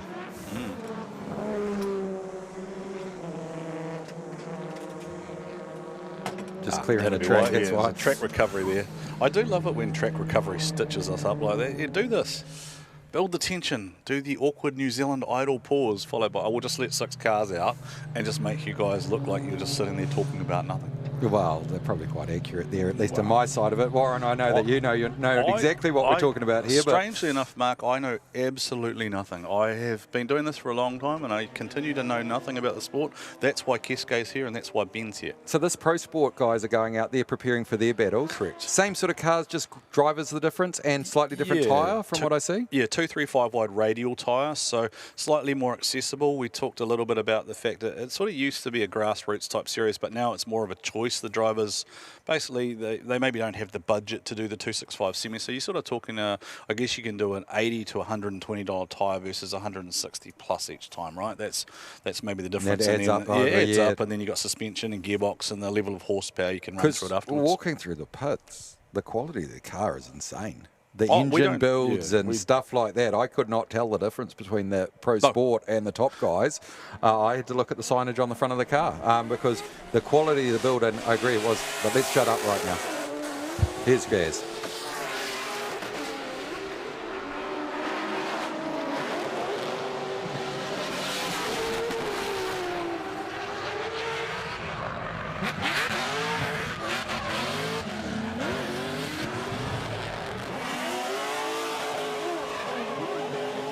Now that looks on it to me. I don't know, but that looks on it to me. So you drive a V8 race car, right, and you could hear the pedal stroke and control from Gary White. He just knows that car so well. That was beautiful, and the way you could hit the different clip points. Have you heard this? This is the NAB12. Yes, I love this car. This is one that makes the hairs on the back of the neck stand up. One you want to just be right near the side of the track, guys, to listen to. You can hear it coming down the start. But, he's hitting some good lines too, but definitely had to touch the handbrake there to get the back wheel locked and get it round. The best part about this for me, Mark, is you're just a car guy. Just genuinely excited about this. I love putting people in the box and just letting the experience that they're feeling come through over the PA, and it builds into the crowd, right? Because you guys are having the same moments, and that's one of the things that we find the best after this, because we see everything but we see nothing. And then we love living the events afterwards through your lenses and your photos and stuff. And that's why we always say to you guys, hey, throw up your photos and tag D1 in them, or tag your favourite drivers or whatever, because you guys just, in the advent of social media, get completely different angles and stuff. So, Mark, thank you so much for joining us. Thank you so much for being behind the Cream Insurance experience in the zone tomorrow. We look forward to hearing you commentate and drive, which seems crazy to me. But we're about to go into the top 16. So, Kesko, I think you're going to jump back in here, and Tiger White is going to lead things away. So we're going quickly to Joe in the pits. We're here with Mike Thorley. He's done a really good job of qualifying an 8th slot yesterday, but it didn't all go to plan. Tell us about it. Well, I mean, tragic conditions for everyone. Probably the worst I've drifted in ever. I couldn't see leaving the start line, so I just had to kind of guess where we entered. Surprisingly, pretty good. Did a pretty good lap. my first one. Wanted to push it a little bit harder, as you do. And on my second lap, just came in too fast for that last corner. Lost it a bit. And then once you're in the grass, I was a passenger. And more hits than Elvis, straight into the wall, bend the chassis rail. Yeah. So a bit of a bent up car today, but it seems to be doing you well. So all the best in the battles.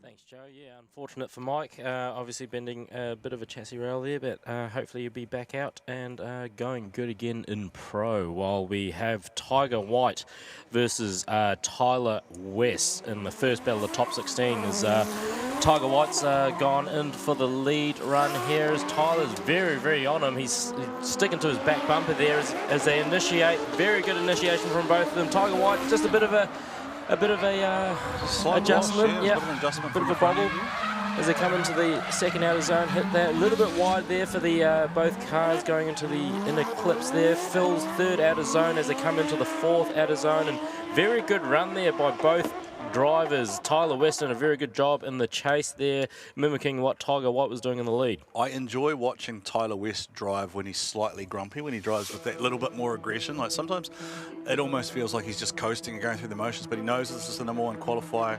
We saw a couple of movements just in the front end there from both drivers there, and Tyler West definitely putting the pressure on the #1 qualifier, Tiger White. Is that a reason why he missed that zone potentially as he tried 100%. to make an adjustment? He was definitely mimicking what was happening in front of him. There was a bit of an adjustment there by Tiger. Tyler West was actually quite settled in the chase there, so might be a bit of an advantage to Tyler. It's a very, very good run. I think Tyler was excited, and he'll be very excited for his next run in the lead. So good run from both of them. Because he missed that third zone. Tiger missed that third zone completely, didn't he? Yeah, so that's there's definitely. I'm going to say at the moment, if I was judging, I might be leaning 6-4 to Tyler West. I think it's a pretty good assumption. Just an assumption as always. We're not judges. We're just commentators who had our 2 cents worth from time to time. We just get to sit in this box all day and enjoy drifting action. Again, if you have just joined us, we watch the same view that you guys do. So we call to the live stream. The judges are up above everyone, up in the top of the grandstand, so they see both real time and each and every one of the camera feeds. And they do have a DSO up there with them as well, who is an independent review officer. That person has the ability to analyse various angles, and if they believe that there has been something that has been missed, they will bring that to the judge's attention. Speaking of things that we bring to the judge's attention, there is a monster truck going up the hill there again, Keisuke. If you're a fan of monster trucks, then you can go for a ride the monster truck. I'm still waiting for someone to tell me if it's $10 or $15, but you can go for a ride anyway. Tiger's gone. Yeah, Tyler's there. He made a bit of a gap between him and Tiger White there as they come into the second outer zone. Tyler might have been a little bit out of there, but gets both outer zones there. Tiger's trying to push in to tuck into Tyler as he go across the fourth outer zone and across the finish line. I got to be really honest with you. I reckon we might have just seen an upset. I think there's a big gap in that, and Tyler ran on the inside there and grabbed a lot of inside ripple strip along with that mistake on his initiation in the lead run there. So let's watch the GT Radio replay here.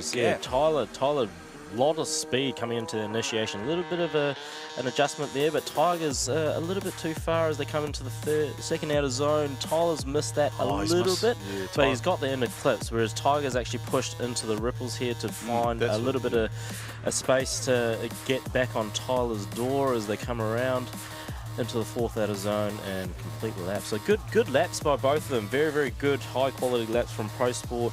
Top 16, our first battle here with Tiger White and Tyler West.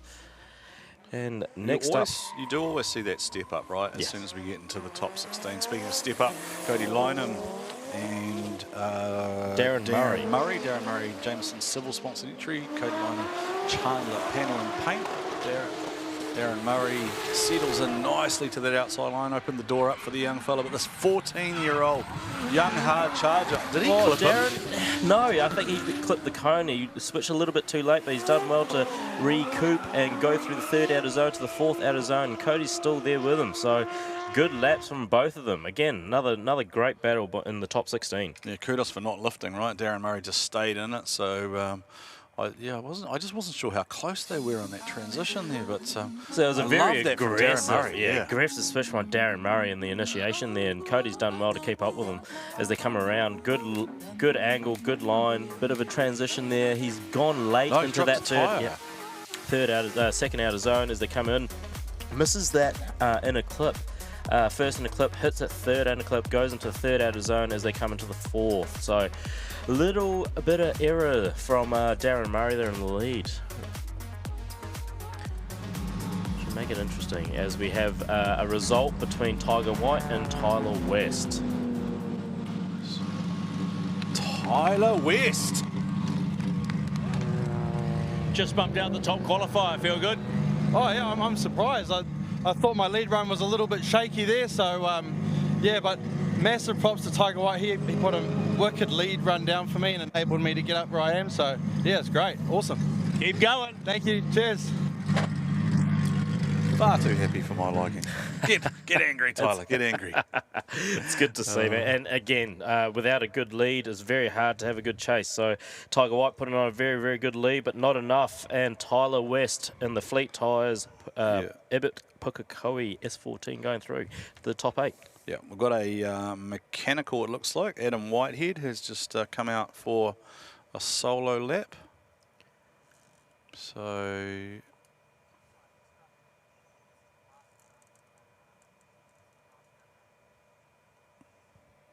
okay, so there's a bit of a mix up there. I think Adam just got a little bit excited and headed into the scrub box, not realising that there were a couple of battle cars coming back around. But he just wants to get on with it, right? He's testing a new car. Yes. Well, it's effectively a new car because it's rebuilt, right? Correct. From the firewall just about forward, I think. Yep. So just waiting for Darren and Cody to come through. It'll be Cody's lead this time. Yes. Darren's a very capable chase driver, but what we have seen of Cody as well so far makes me think he is more than capable of throwing down that solid lead run. So just wait and see how this plays out.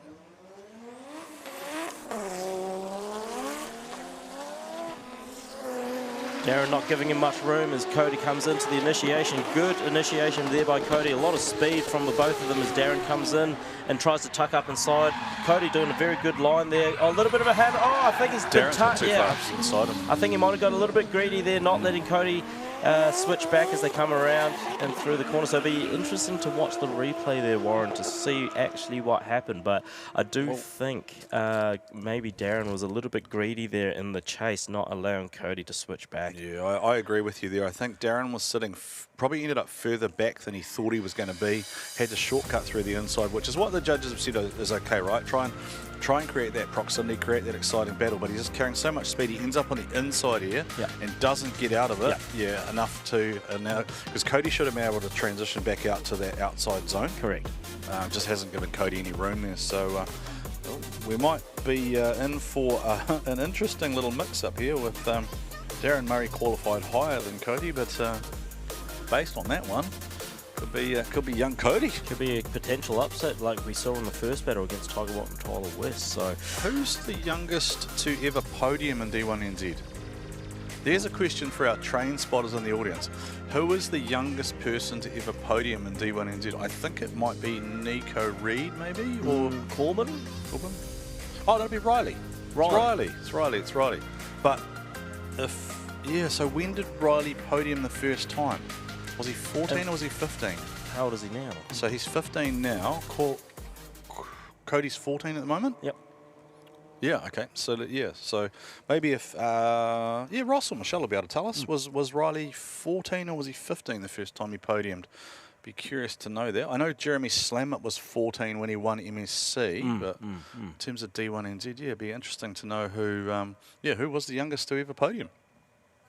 There's the Smart Steel recovery vehicle driven by Pukekohe. He'll be loving this, by the way. He'll be loving the amount of exposure that business is getting. By the way, if you're a business out there and you want to get on TV, then sponsoring D1NZ does seem to be a good way to do that, either via a car or via an association with the events. We like people helping us pay the bills. 100%. We wouldn't be able to do it without them. No, we definitely couldn't do it without them. I mean, yeah. Just contact the boss. Mr. McManaway. Yeah. Launch Master Willie's Kingdom. Launch Monster Willie. Monster. We should make that a t-shirt. Launch Monster Willie.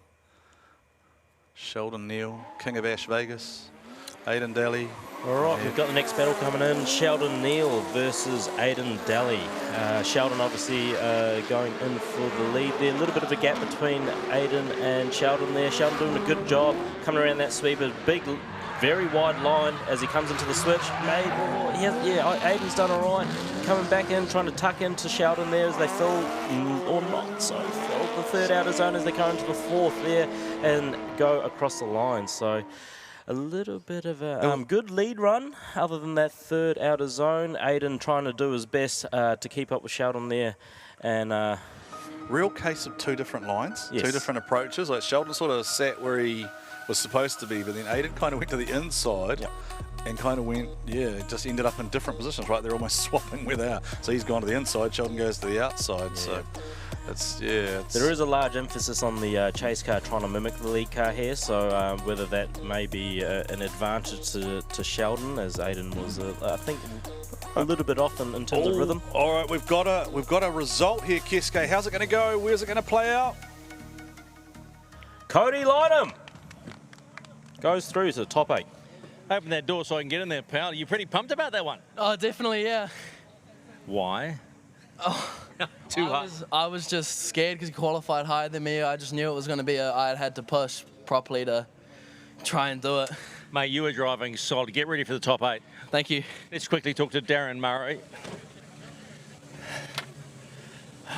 All these young pups around. What's going on? Getting too good, man. They're definitely getting too good. Props to him. He's so young. He was very fast, and I just couldn't keep up with that one. Yeah, what happened in the second run? Oh, I knew I messed up in the first, so I had to try and put pressure on, but a little bit too much. Good to see you, pal. Cheers, mate. Thank you. Yeah, unfortunate there for Darren, but Cody Lynham going through to the top 8. Well done to Cody. Awesome to see this young up-and-comers coming through and pushing the older boys along as we go into the second run between Aidan Daly versus Sheldon Neal. Aidan Daly putting on a lot of speed. Good initiation there by Aidan. Sheldon right there trying to tuck up into him. Oh, a little bit of an adjustment there by Sheldon as they come around into the second outer zone. Aidan does well, both hitting the inner clips there. And Sheldon's still trying to tuck up as he goes into the final corner and across the line. I think Sheldon struggled with the fact Aidan didn't really open the door for him. There wasn't a lot of angle from the lead car. Yeah. Would you interpret that the same way? 100%. I think Aidan obviously a little bit phased by Sheldon's speed on his lead, so he's trying to gain as much speed as he can to get a bit of a gap there from he almost came out from of it. Sheldon. Yeah, and I think and Sheldon's actually followed that in, which has adjusted his line there. But he's done very, very well to readjust as we watch the replay here to follow Aidan and mimic his switches there as they fill the third outer zone and come around to the fourth as Sheldon tucks into his rear quarter. Another little replay look again, which means the judges are just looking to see. There might have been a bit of an adjustment there by Aidan, but not definitely enough. Flattened out, yeah. but then has that had a follow-on effect? Is that why Sheldon's then appeared where he is? Sheldon's then offline for the rest of it, so therefore that comes down to how chaseable is that lead run. And that is why we have three wise men who've won multiple championships and events between them.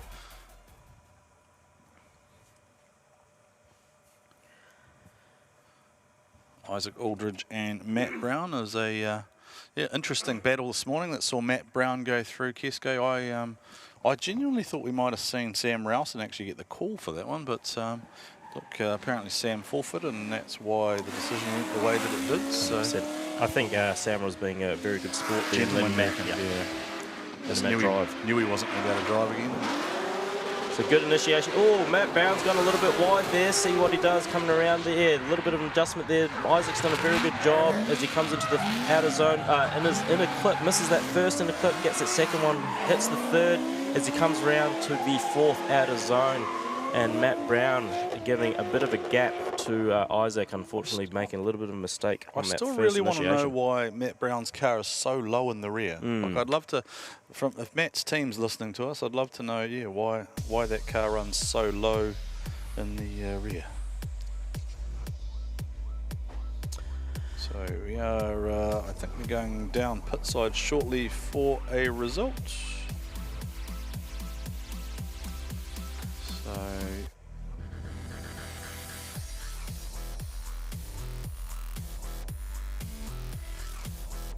taking a look again. So we go down to the pits with Mr. McIvor. See who's won between Sheldon, Neil and Aidan Daly.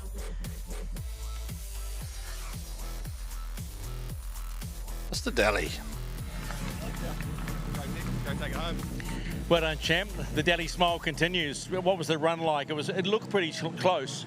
Oh, yeah, it definitely was close. Bloody fun. On my lead, I heard he was right next to me, and I knew it was going to be a close one, but absolutely stoked to get the win. We're looking forward to top 8. Go get it. Awesome. Thanks heaps. Well done, Aidan. Another RHB boy going through to the top 8 in the V8 S14. Where does he sit relative to? Oh, he's on the other side of the draw to his brother.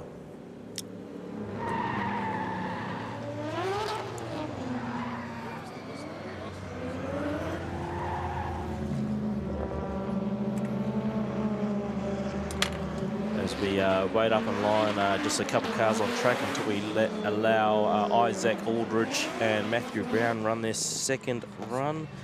Obviously Matt Brown at a bit of a disadvantage there with a bit of a mistake on the initiation, but it can all change on that second run. Let's see what happens.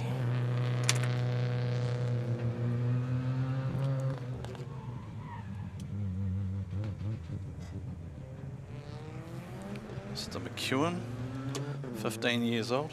Imagine if we had a Cody and Riley final. We've had a couple of Corbin and Riley battles, but we haven't had a Cody and a Riley yet, I don't think. Matt Brown leads away this time. Matt Brown at Pace Solutions. Isaac Aldridge for Landmark Homes. I think Aldridge is just sitting back here just to give Matt Brown a little bit of room just to see what happens, because Matt has been a little bit erratic is probably the way to put it, and it's good Safe. avoidance. Yeah, safe. Yeah, so good shout out there by the team. Yep. JP and the boys. Jaden no doubt will be spinning spanners on Isaac's car as well. I think he's telling Matt that Chichik is steering. Yeah, I think just it's steering stuck. Yeah. Oh, it's because one wheel's facing the other way. Yeah, is it? Because they are prone to binding, aren't they? Yeah, or I think a tie rod's actually broken here, or potentially no. I think he's okay. Is it okay? Was it just? Yeah. So yeah, I think if we can go back to the GT Radial replay, it's definitely very loose in the front there, flopping around. I think you'll see that he probably loaded the car up too much for that switch. As we watch the GT Radial replay here, good initiation from both. Isaac doing well to adjust to Matthew Brown in the lead. Lead line is a little bit shallow there, but he adjusts with the handbrake to get back out. Yeah, it broke. No, it broke when it hopped. Right. If you go back to that replay and slow that down, you'll see when it hopped, and you'll see it let go when it comes back down. It bounces and brakes. Right, so he's loaded up the rear too much, and it's just broken with the load. I wonder if can we get it? I wonder how close we are. I don't know if we have the ability to zoom or not. But you watch this. Just as it comes around the corner, you'll see it lifts up. And he does do a bit of an adjustment. And watch there. Here. See, watch this. See how it's flipping? Yeah. Right. And it's going to lift and smash right there. Yeah. So the front right wheels actually come. Yeah. And he has no steering input at that point, and it's just flipping around. Passenger. Yeah. How's that for old man eyesight? Yeah, not bad, mate. That's my one contribution for the day. I'll miss everything else now. I'll get everything else. I'll miss absolutely everything else. That was fantastic camera work by the operators too. Great job by our boys and girls out there, bringing you the vision here from D1NZ Pro Sport. It is Blake Miles, Aidan Daly, Jordan Richards, Ryan Perry, Brendan Fisher, Johnny Burns, Riley McEwen and Trent Elmbranch still to go. And are we going down to Mr. McIvor to make someone smile once again? Getting the win is Isaac Aldridge. Just one of those days, right? Car's cleaner, by the way. Good to see you got that muck off the front. But you can come against Aidan Daly. He's rolling at the moment. Oh, sweet. I've had a few battles with Aiden over the last couple of years, and they've always been good fun, nice, clean battles. So looking forward to going against them again. Maddie going spinning round and round, unavoidable? Yeah, when we initiated, I could see the front wheel was sort of shaking around a little bit. I don't know whether maybe something's broken or don't know, but it was all over the place. So just sort of took it easy and made sure I didn't get too close. And then when he spun, I was able to keep out of him. So good luck, man. You're into the 8. Yeah, awesome. Thank you. Thank you, Isaac Aldridge. Great to see you happy and smiling. Just want to send a quick shout out to all of our sponsors while we've got a driver scrubbing, of course, in the TTI scrub box. It is the CRC pit lane. Thank you, TTI, for backing the scrub box. We've got the Monster Energy start line with the Launch Monster Willie. Ting Tools bring you the podium. Link ECU is the initiation sponsor. GT Radial Sweeper, Smick Out Zone, and also the Hard Park Smart Steel Recovery, who we mentioned already today, and the Mitre 10 Pukekohe pit exit. So thank you, Mitre 10 Pukekohe, who probably sold more orange and white paint than they normally would over the past couple of weeks. So thank you, Mitre 10 Pukekohe.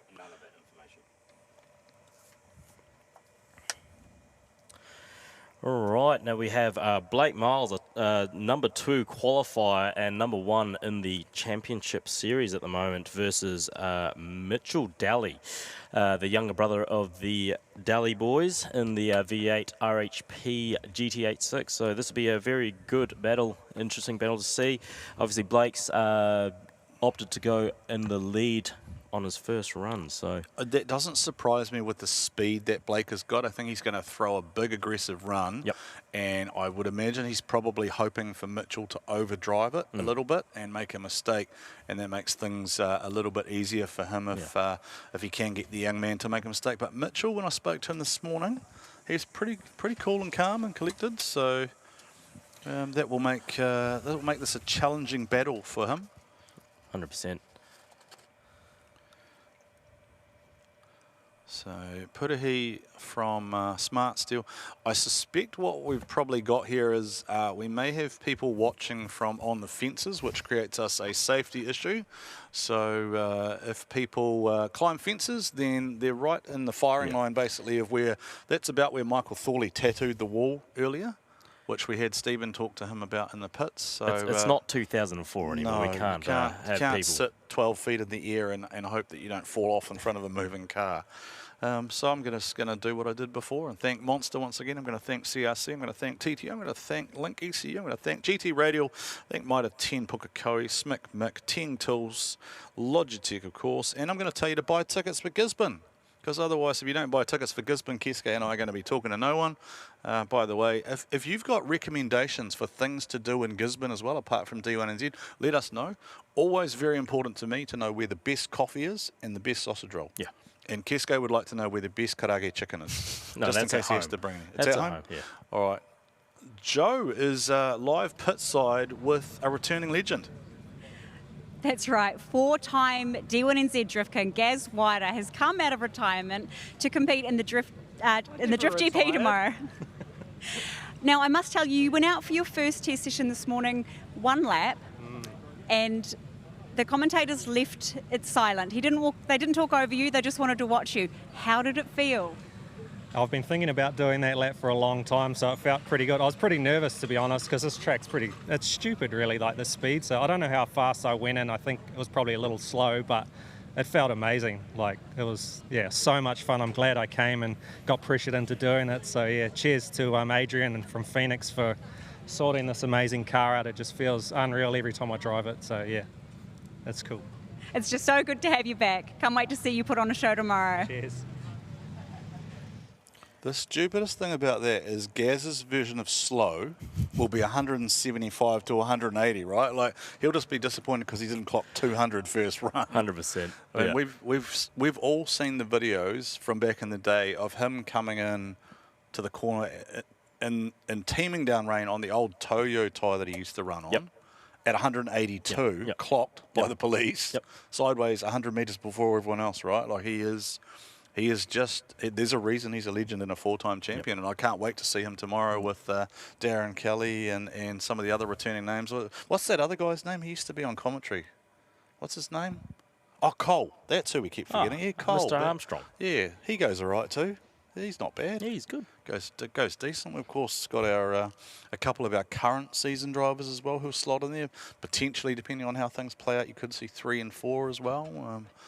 I'm not sure where Fangadan fits into things as well. So that's a lot of titles, right? 100%. In one totem pole. I mean, between the 3 of them, there's 12 between Darren, Gaz, and Fanger. Yep. And you had two for Cole. Yep. So then you had Liam Burke 2 times. Yes, that's true. And Liam was hustling. Yeah. Like, the animal was the animal. Yeah. And I think he pulled that car out from under a tree. I think that's right, isn't it? Wasn't that car under a tree? Pretty sure. All right, Mitchell Daly away, Blake Miles to lead. I've just had a message from Blake's boss actually telling him he's not having Monday off, but don't tell him that. As they're coming into big wide line by Blake there, very, very good, consistent arc. And Mitchell's doing a very good job in the chase there.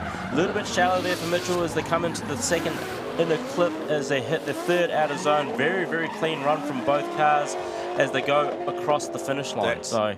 That's the coming of age pass from Mitchell Daly. Like, we haven't seen that from him yet. He's just gone head to head with the current series leader, and he's there. Like, he is right there in the pocket. Like, there is nothing wrong with that. No, 100%. I think Mitchell in his head probably was like, I can trust Blake in the lead. He's a very consistent driver. That's why he's #1 at the moment. And he's done all he can to stick with him. And he's done a very, very good job here as we watch the GT Radio replay coming into the third outer zone and tucking into Blake Miles' quarter panel as they come across the finish line. So great laps by the both of them. I think that'll be the benefit, right, for Mitchell of being able to drive with Aiden, with Clayton, with Sam West, with Kurt Blackie, with Stocky on a regular basis, right? The RHP team can go and test together. So for Mitchell Daly, throwing down with someone like Blake is kind of going to be a little bit second nature. So that is developing his driving really rapidly. And we know Aiden's had a third in terms of a podium. We know Clayton's had a win. So is Mitchell going to be the next Daly to put his name on some D1NZ silverware? This could be his round. Yeah, it could be. It makes it interesting for the second run here with Mitchell Daly in the lead and Blake Miles in the chase. I mean, Blake has also upped his game in the chase as well over the couple of years, seasons that he's been driving. So it'll be very, very interesting to see how it runs out. Yeah, Blake will not take kindly to Mitchell throwing down him like that. I think we might see, we sort of saw it at Teretonga where Blake didn't get forced to step up a level until I think he got sort of to about the top 4, right? I think then he got a bit of a nudge, and then we sort of saw the true Blake emerge where we just saw that just the extra 2% or 3% that we know that he can deliver. Yeah, if I was Blake's spotter, I'd probably tell him to push a little bit. I would be. Yeah, I'd be saying to him, I don't think you can hold back on this kid. I think if he, even if he gives him too much of a gap, because Blake is in the turbocharged car, if that car for any reason falls off boost, then he does run the potential of being slightly gapped, because that V8 will just fill up its torque band and go. Here we go. Blake's going to try. Mitchell's done a very good job there in the lead as he initiates. Oh, a little bit of a. No. What's happened there? Hex, commentator's hex. Yeah.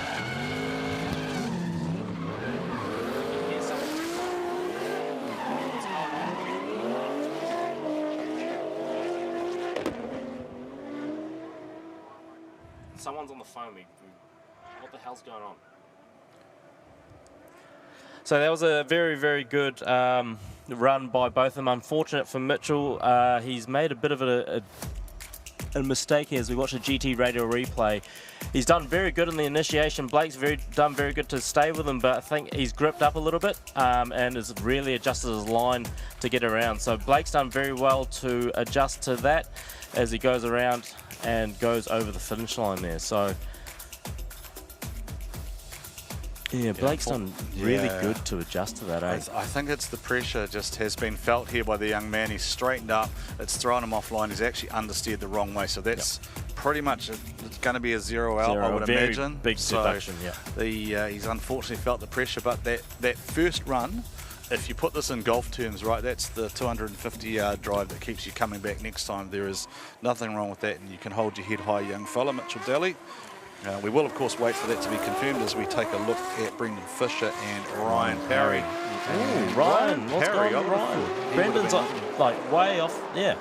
Is that car a lot faster than we think it is, or did Ryan Parry just miss the start? I'm not sure, but yeah, I mean, Brendan's coming into the second outer zone done well. They missed the third outer zone, late switch. How's he going to go in the third outer zone? He makes it work as they come around, and Ryan's trying to keep up with him, but yeah, there's a bit of a gap from the initiation there by Ryan Parry. Interesting. Yeah, really, really interesting battle just to try and work out what actually happened there, but I think the boys are probably going to be pretty proud of Mitchell Daly, but we'll wait for a result to lock in shortly as we take a look at. Yeah, Brendan's on very good in the initiation, very fast, aggressive, fills a second outer zone a little bit late, misses that first in a clip, and of a late switch going to the third outer zone and coming across, hitting that fourth outer zone across the finish line. A good lead lap there by Brendan Fisher. Be interesting to see what Ryan does in the second lap. So just taking another look at the replay there just to see. I still can't quite work out what happened there at the start, can we, Kesko? No, unless it's could be gearing.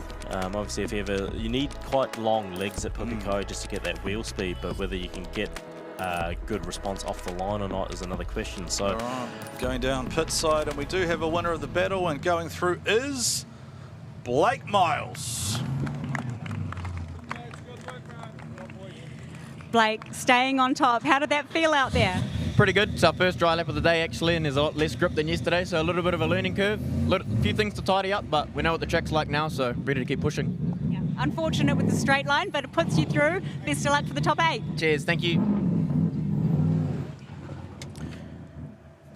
yeah, obviously ever-changing conditions there for the boys and girls. It's one of those things where you really have to adapt to the course. As we watch Ryan Parry and Brendan Fisher's second ride. Much closer proximity from Brendan Fisher. He's right there putting the pressure on Ryan Parry. He's going to force him to go as quickly as he possibly can. There's a wash there in the front from Parry. Yeah, a bit of a left foot brake lock up there by Ryan as they come into the second outer zone.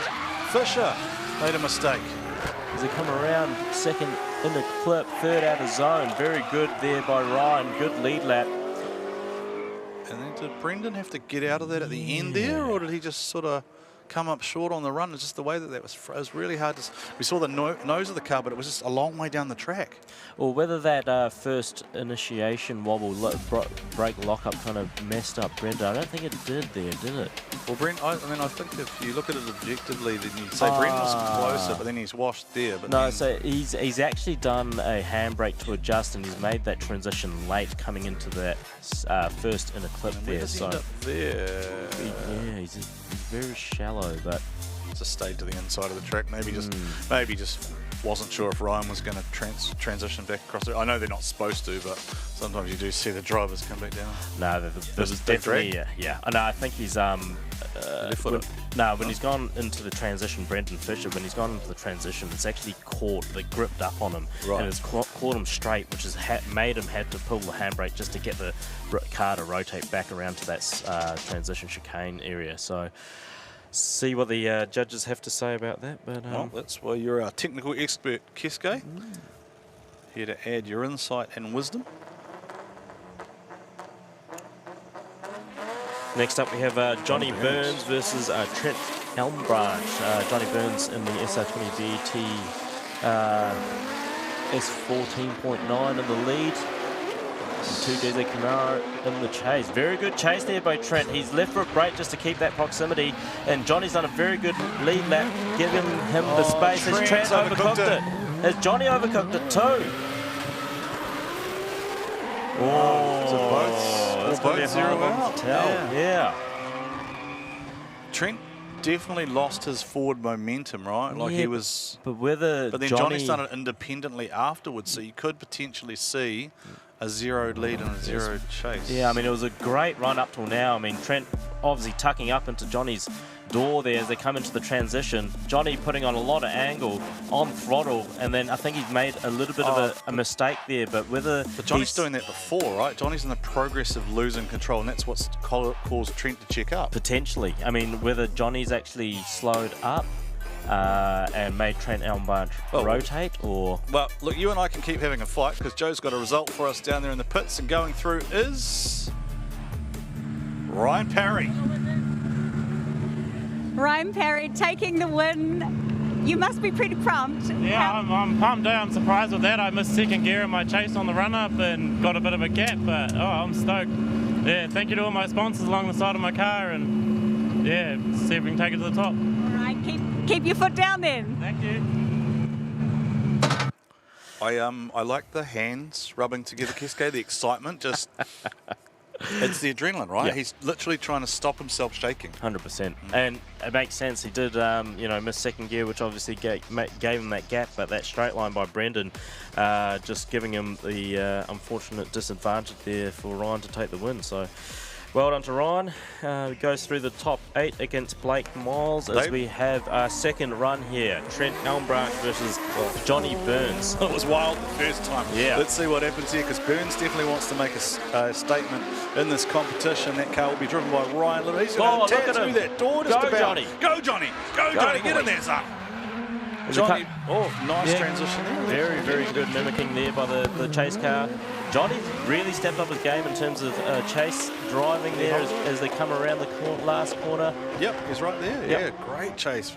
From a pro sport, relatively inexperienced driver. That is a chase. That's a very good chase. As we watch the GT Radio replay here, very good, aggressive, fast initiation by Trent there in the Camaro, and leaves the door open for Johnny to switch back.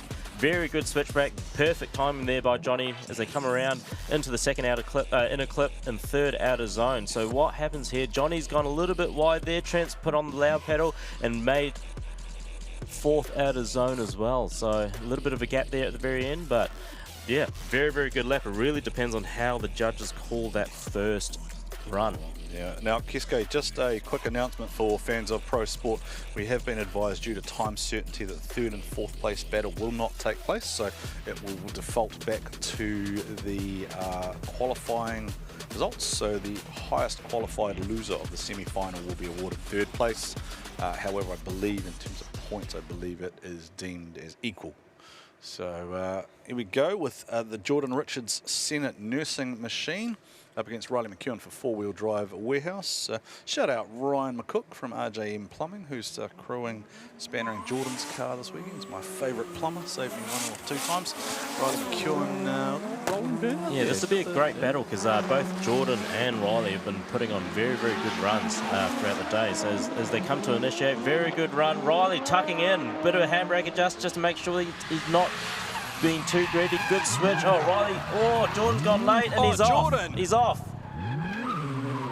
That was that you? No, I think that was he was already going. He was going. That was because Jordan's had some interesting experiences since coming to D1 this season. I thought Jordan could have kept that, but I think he opted. He might have locked up or bound on the front, and he's just let it go. Explain that, the bound piece that you're talking about. That's what we were talking about before with the steering. When you go to full lock, sometimes it doesn't come back out on the Sylvias? Correct, yes. It depends on how much load's coming onto that front wheel. So there you go. Yes. Yeah. So he's just, It was fully loaded to the front left and the rear right too. So unfortunate there for Jordan Richards, but Riley doing very well to manage not any contact. So. Yeah, still got an opportunity though. You can still try and force a mistake out of Riley McEwen, although Riley is a driver who he's pretty mature beyond his years, for 15 years, just because he's been competing in Speedway for so long. So it did hop, didn't it? It's hopped and then unsettled the car maybe. I just had a look, but on Riley's switch as well, he did have a bit of a straight line, potential straight line there. So would it be a zeroed out straight line or potentially? So it really depends what the judges call that. So we'll go back down to the to Joe to get the copy that results for Johnny Burns versus Trent Elmbranch there, and Johnny Burns goes through the top 8. I've got to say, mate, you are looking so comfortable out there. Oh, Trent, he actually built the car, so he's given me one hell of a car. The testing, having Ryan over, driving the car, getting some feedback from a high-level driver, It's been absolutely amazing. The car's on form, the team's on form. We're ready to take it to the top step, and I can't thank all the guys that helped me with the input shaft issues that we had earlier in the week. We had Ant and IMR. This isn't actually my box, it's a loaner, so both you guys are champions, man. I thank you very much, and follow me on Instagram and Facebook to keep up with the story. Glad it's all working out for you. Good luck. Very much. What he's talking about there is Johnny Burns has laid himself a personal challenge. He is going to post every day on social media until he gets to Formula Drift. So that's his little personal goal. Now, what's happened there for Riley? Oh, no, Riley's pulled out. And Jordan's opted to keep going, so... Well, he's gone beyond... I mean, he's come off the line under his own power. It doesn't look like it was a false start, but that will be reviewed by the officials. So Jordan does have to complete this as a chase car to be here. So Jordan completes that. Now, has Riley got going or has it just stopped? It stopped. So I think Oh, he's had a mechanical, unfortunately. Yeah. Now, great. Now we'll have all the rotary people just piling on. No comments about rotary reliability or anything. They're just, oh, did you see it hop? Yeah, whether it's the motor or a drivetrain, it might be a drivetrain issue. What did it break last time? Was it an axle? Not too sure, I don't remember.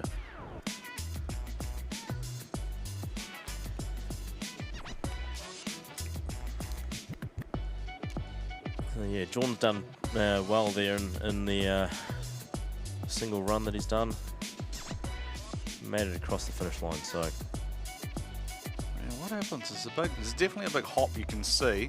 There was a puff of something. Yeah, whether he's tried to go up another gear and it's just locked up on him. Too many Fruit Loops. Potentially.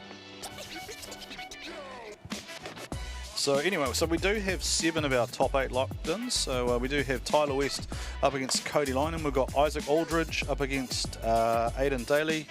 We have Blake Miles up against Ryan Parry, and we have Johnny Burns through. And we are just getting some communication that it is going to be a one more time between Jordan Richards and Riley McEwen. Now, the reason I'm saying that without waiting is because we do have to switch over to our Sky TV programming very shortly. So depending on how long this recovery takes, we may not see that on the live stream. We may have to go down. So we will go over to our Sky TV platform along with KO and our Pacific partners very shortly.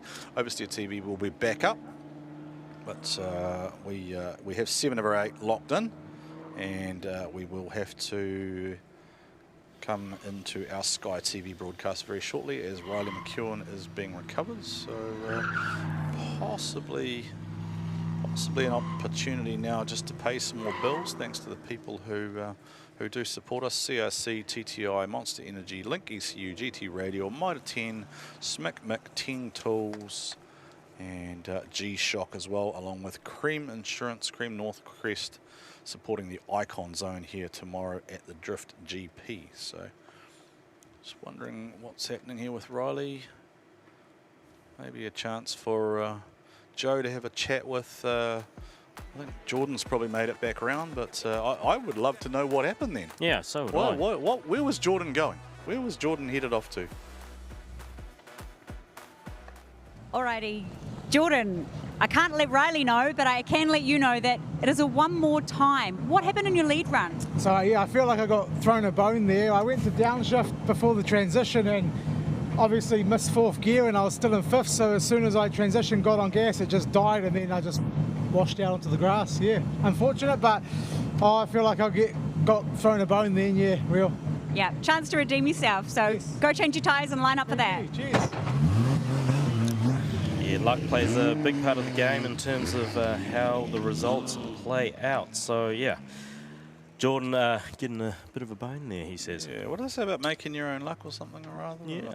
Preparation, various other bits and pieces. I mean, we've seen some interesting things already. I mean, Connor Halligan was talking about how much the weather had played into maybe him qualifying Q1 100% today. So, look, we have still got a top 8 here to go, but we do need to go live to Sky TV very shortly. We're going to play some music and have a break, and we'll be back with you shortly.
GT Radio. Experience ultra high performance.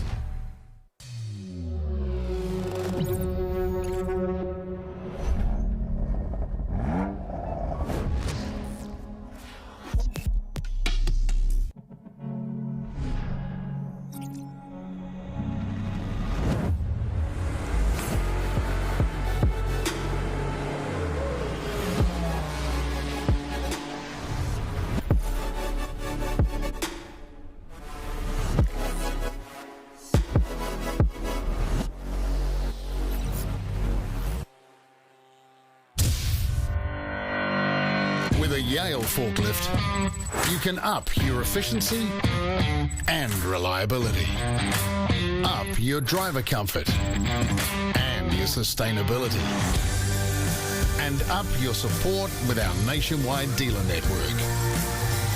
So why not up your game with a Yale forklifts? Test lift a Yale today.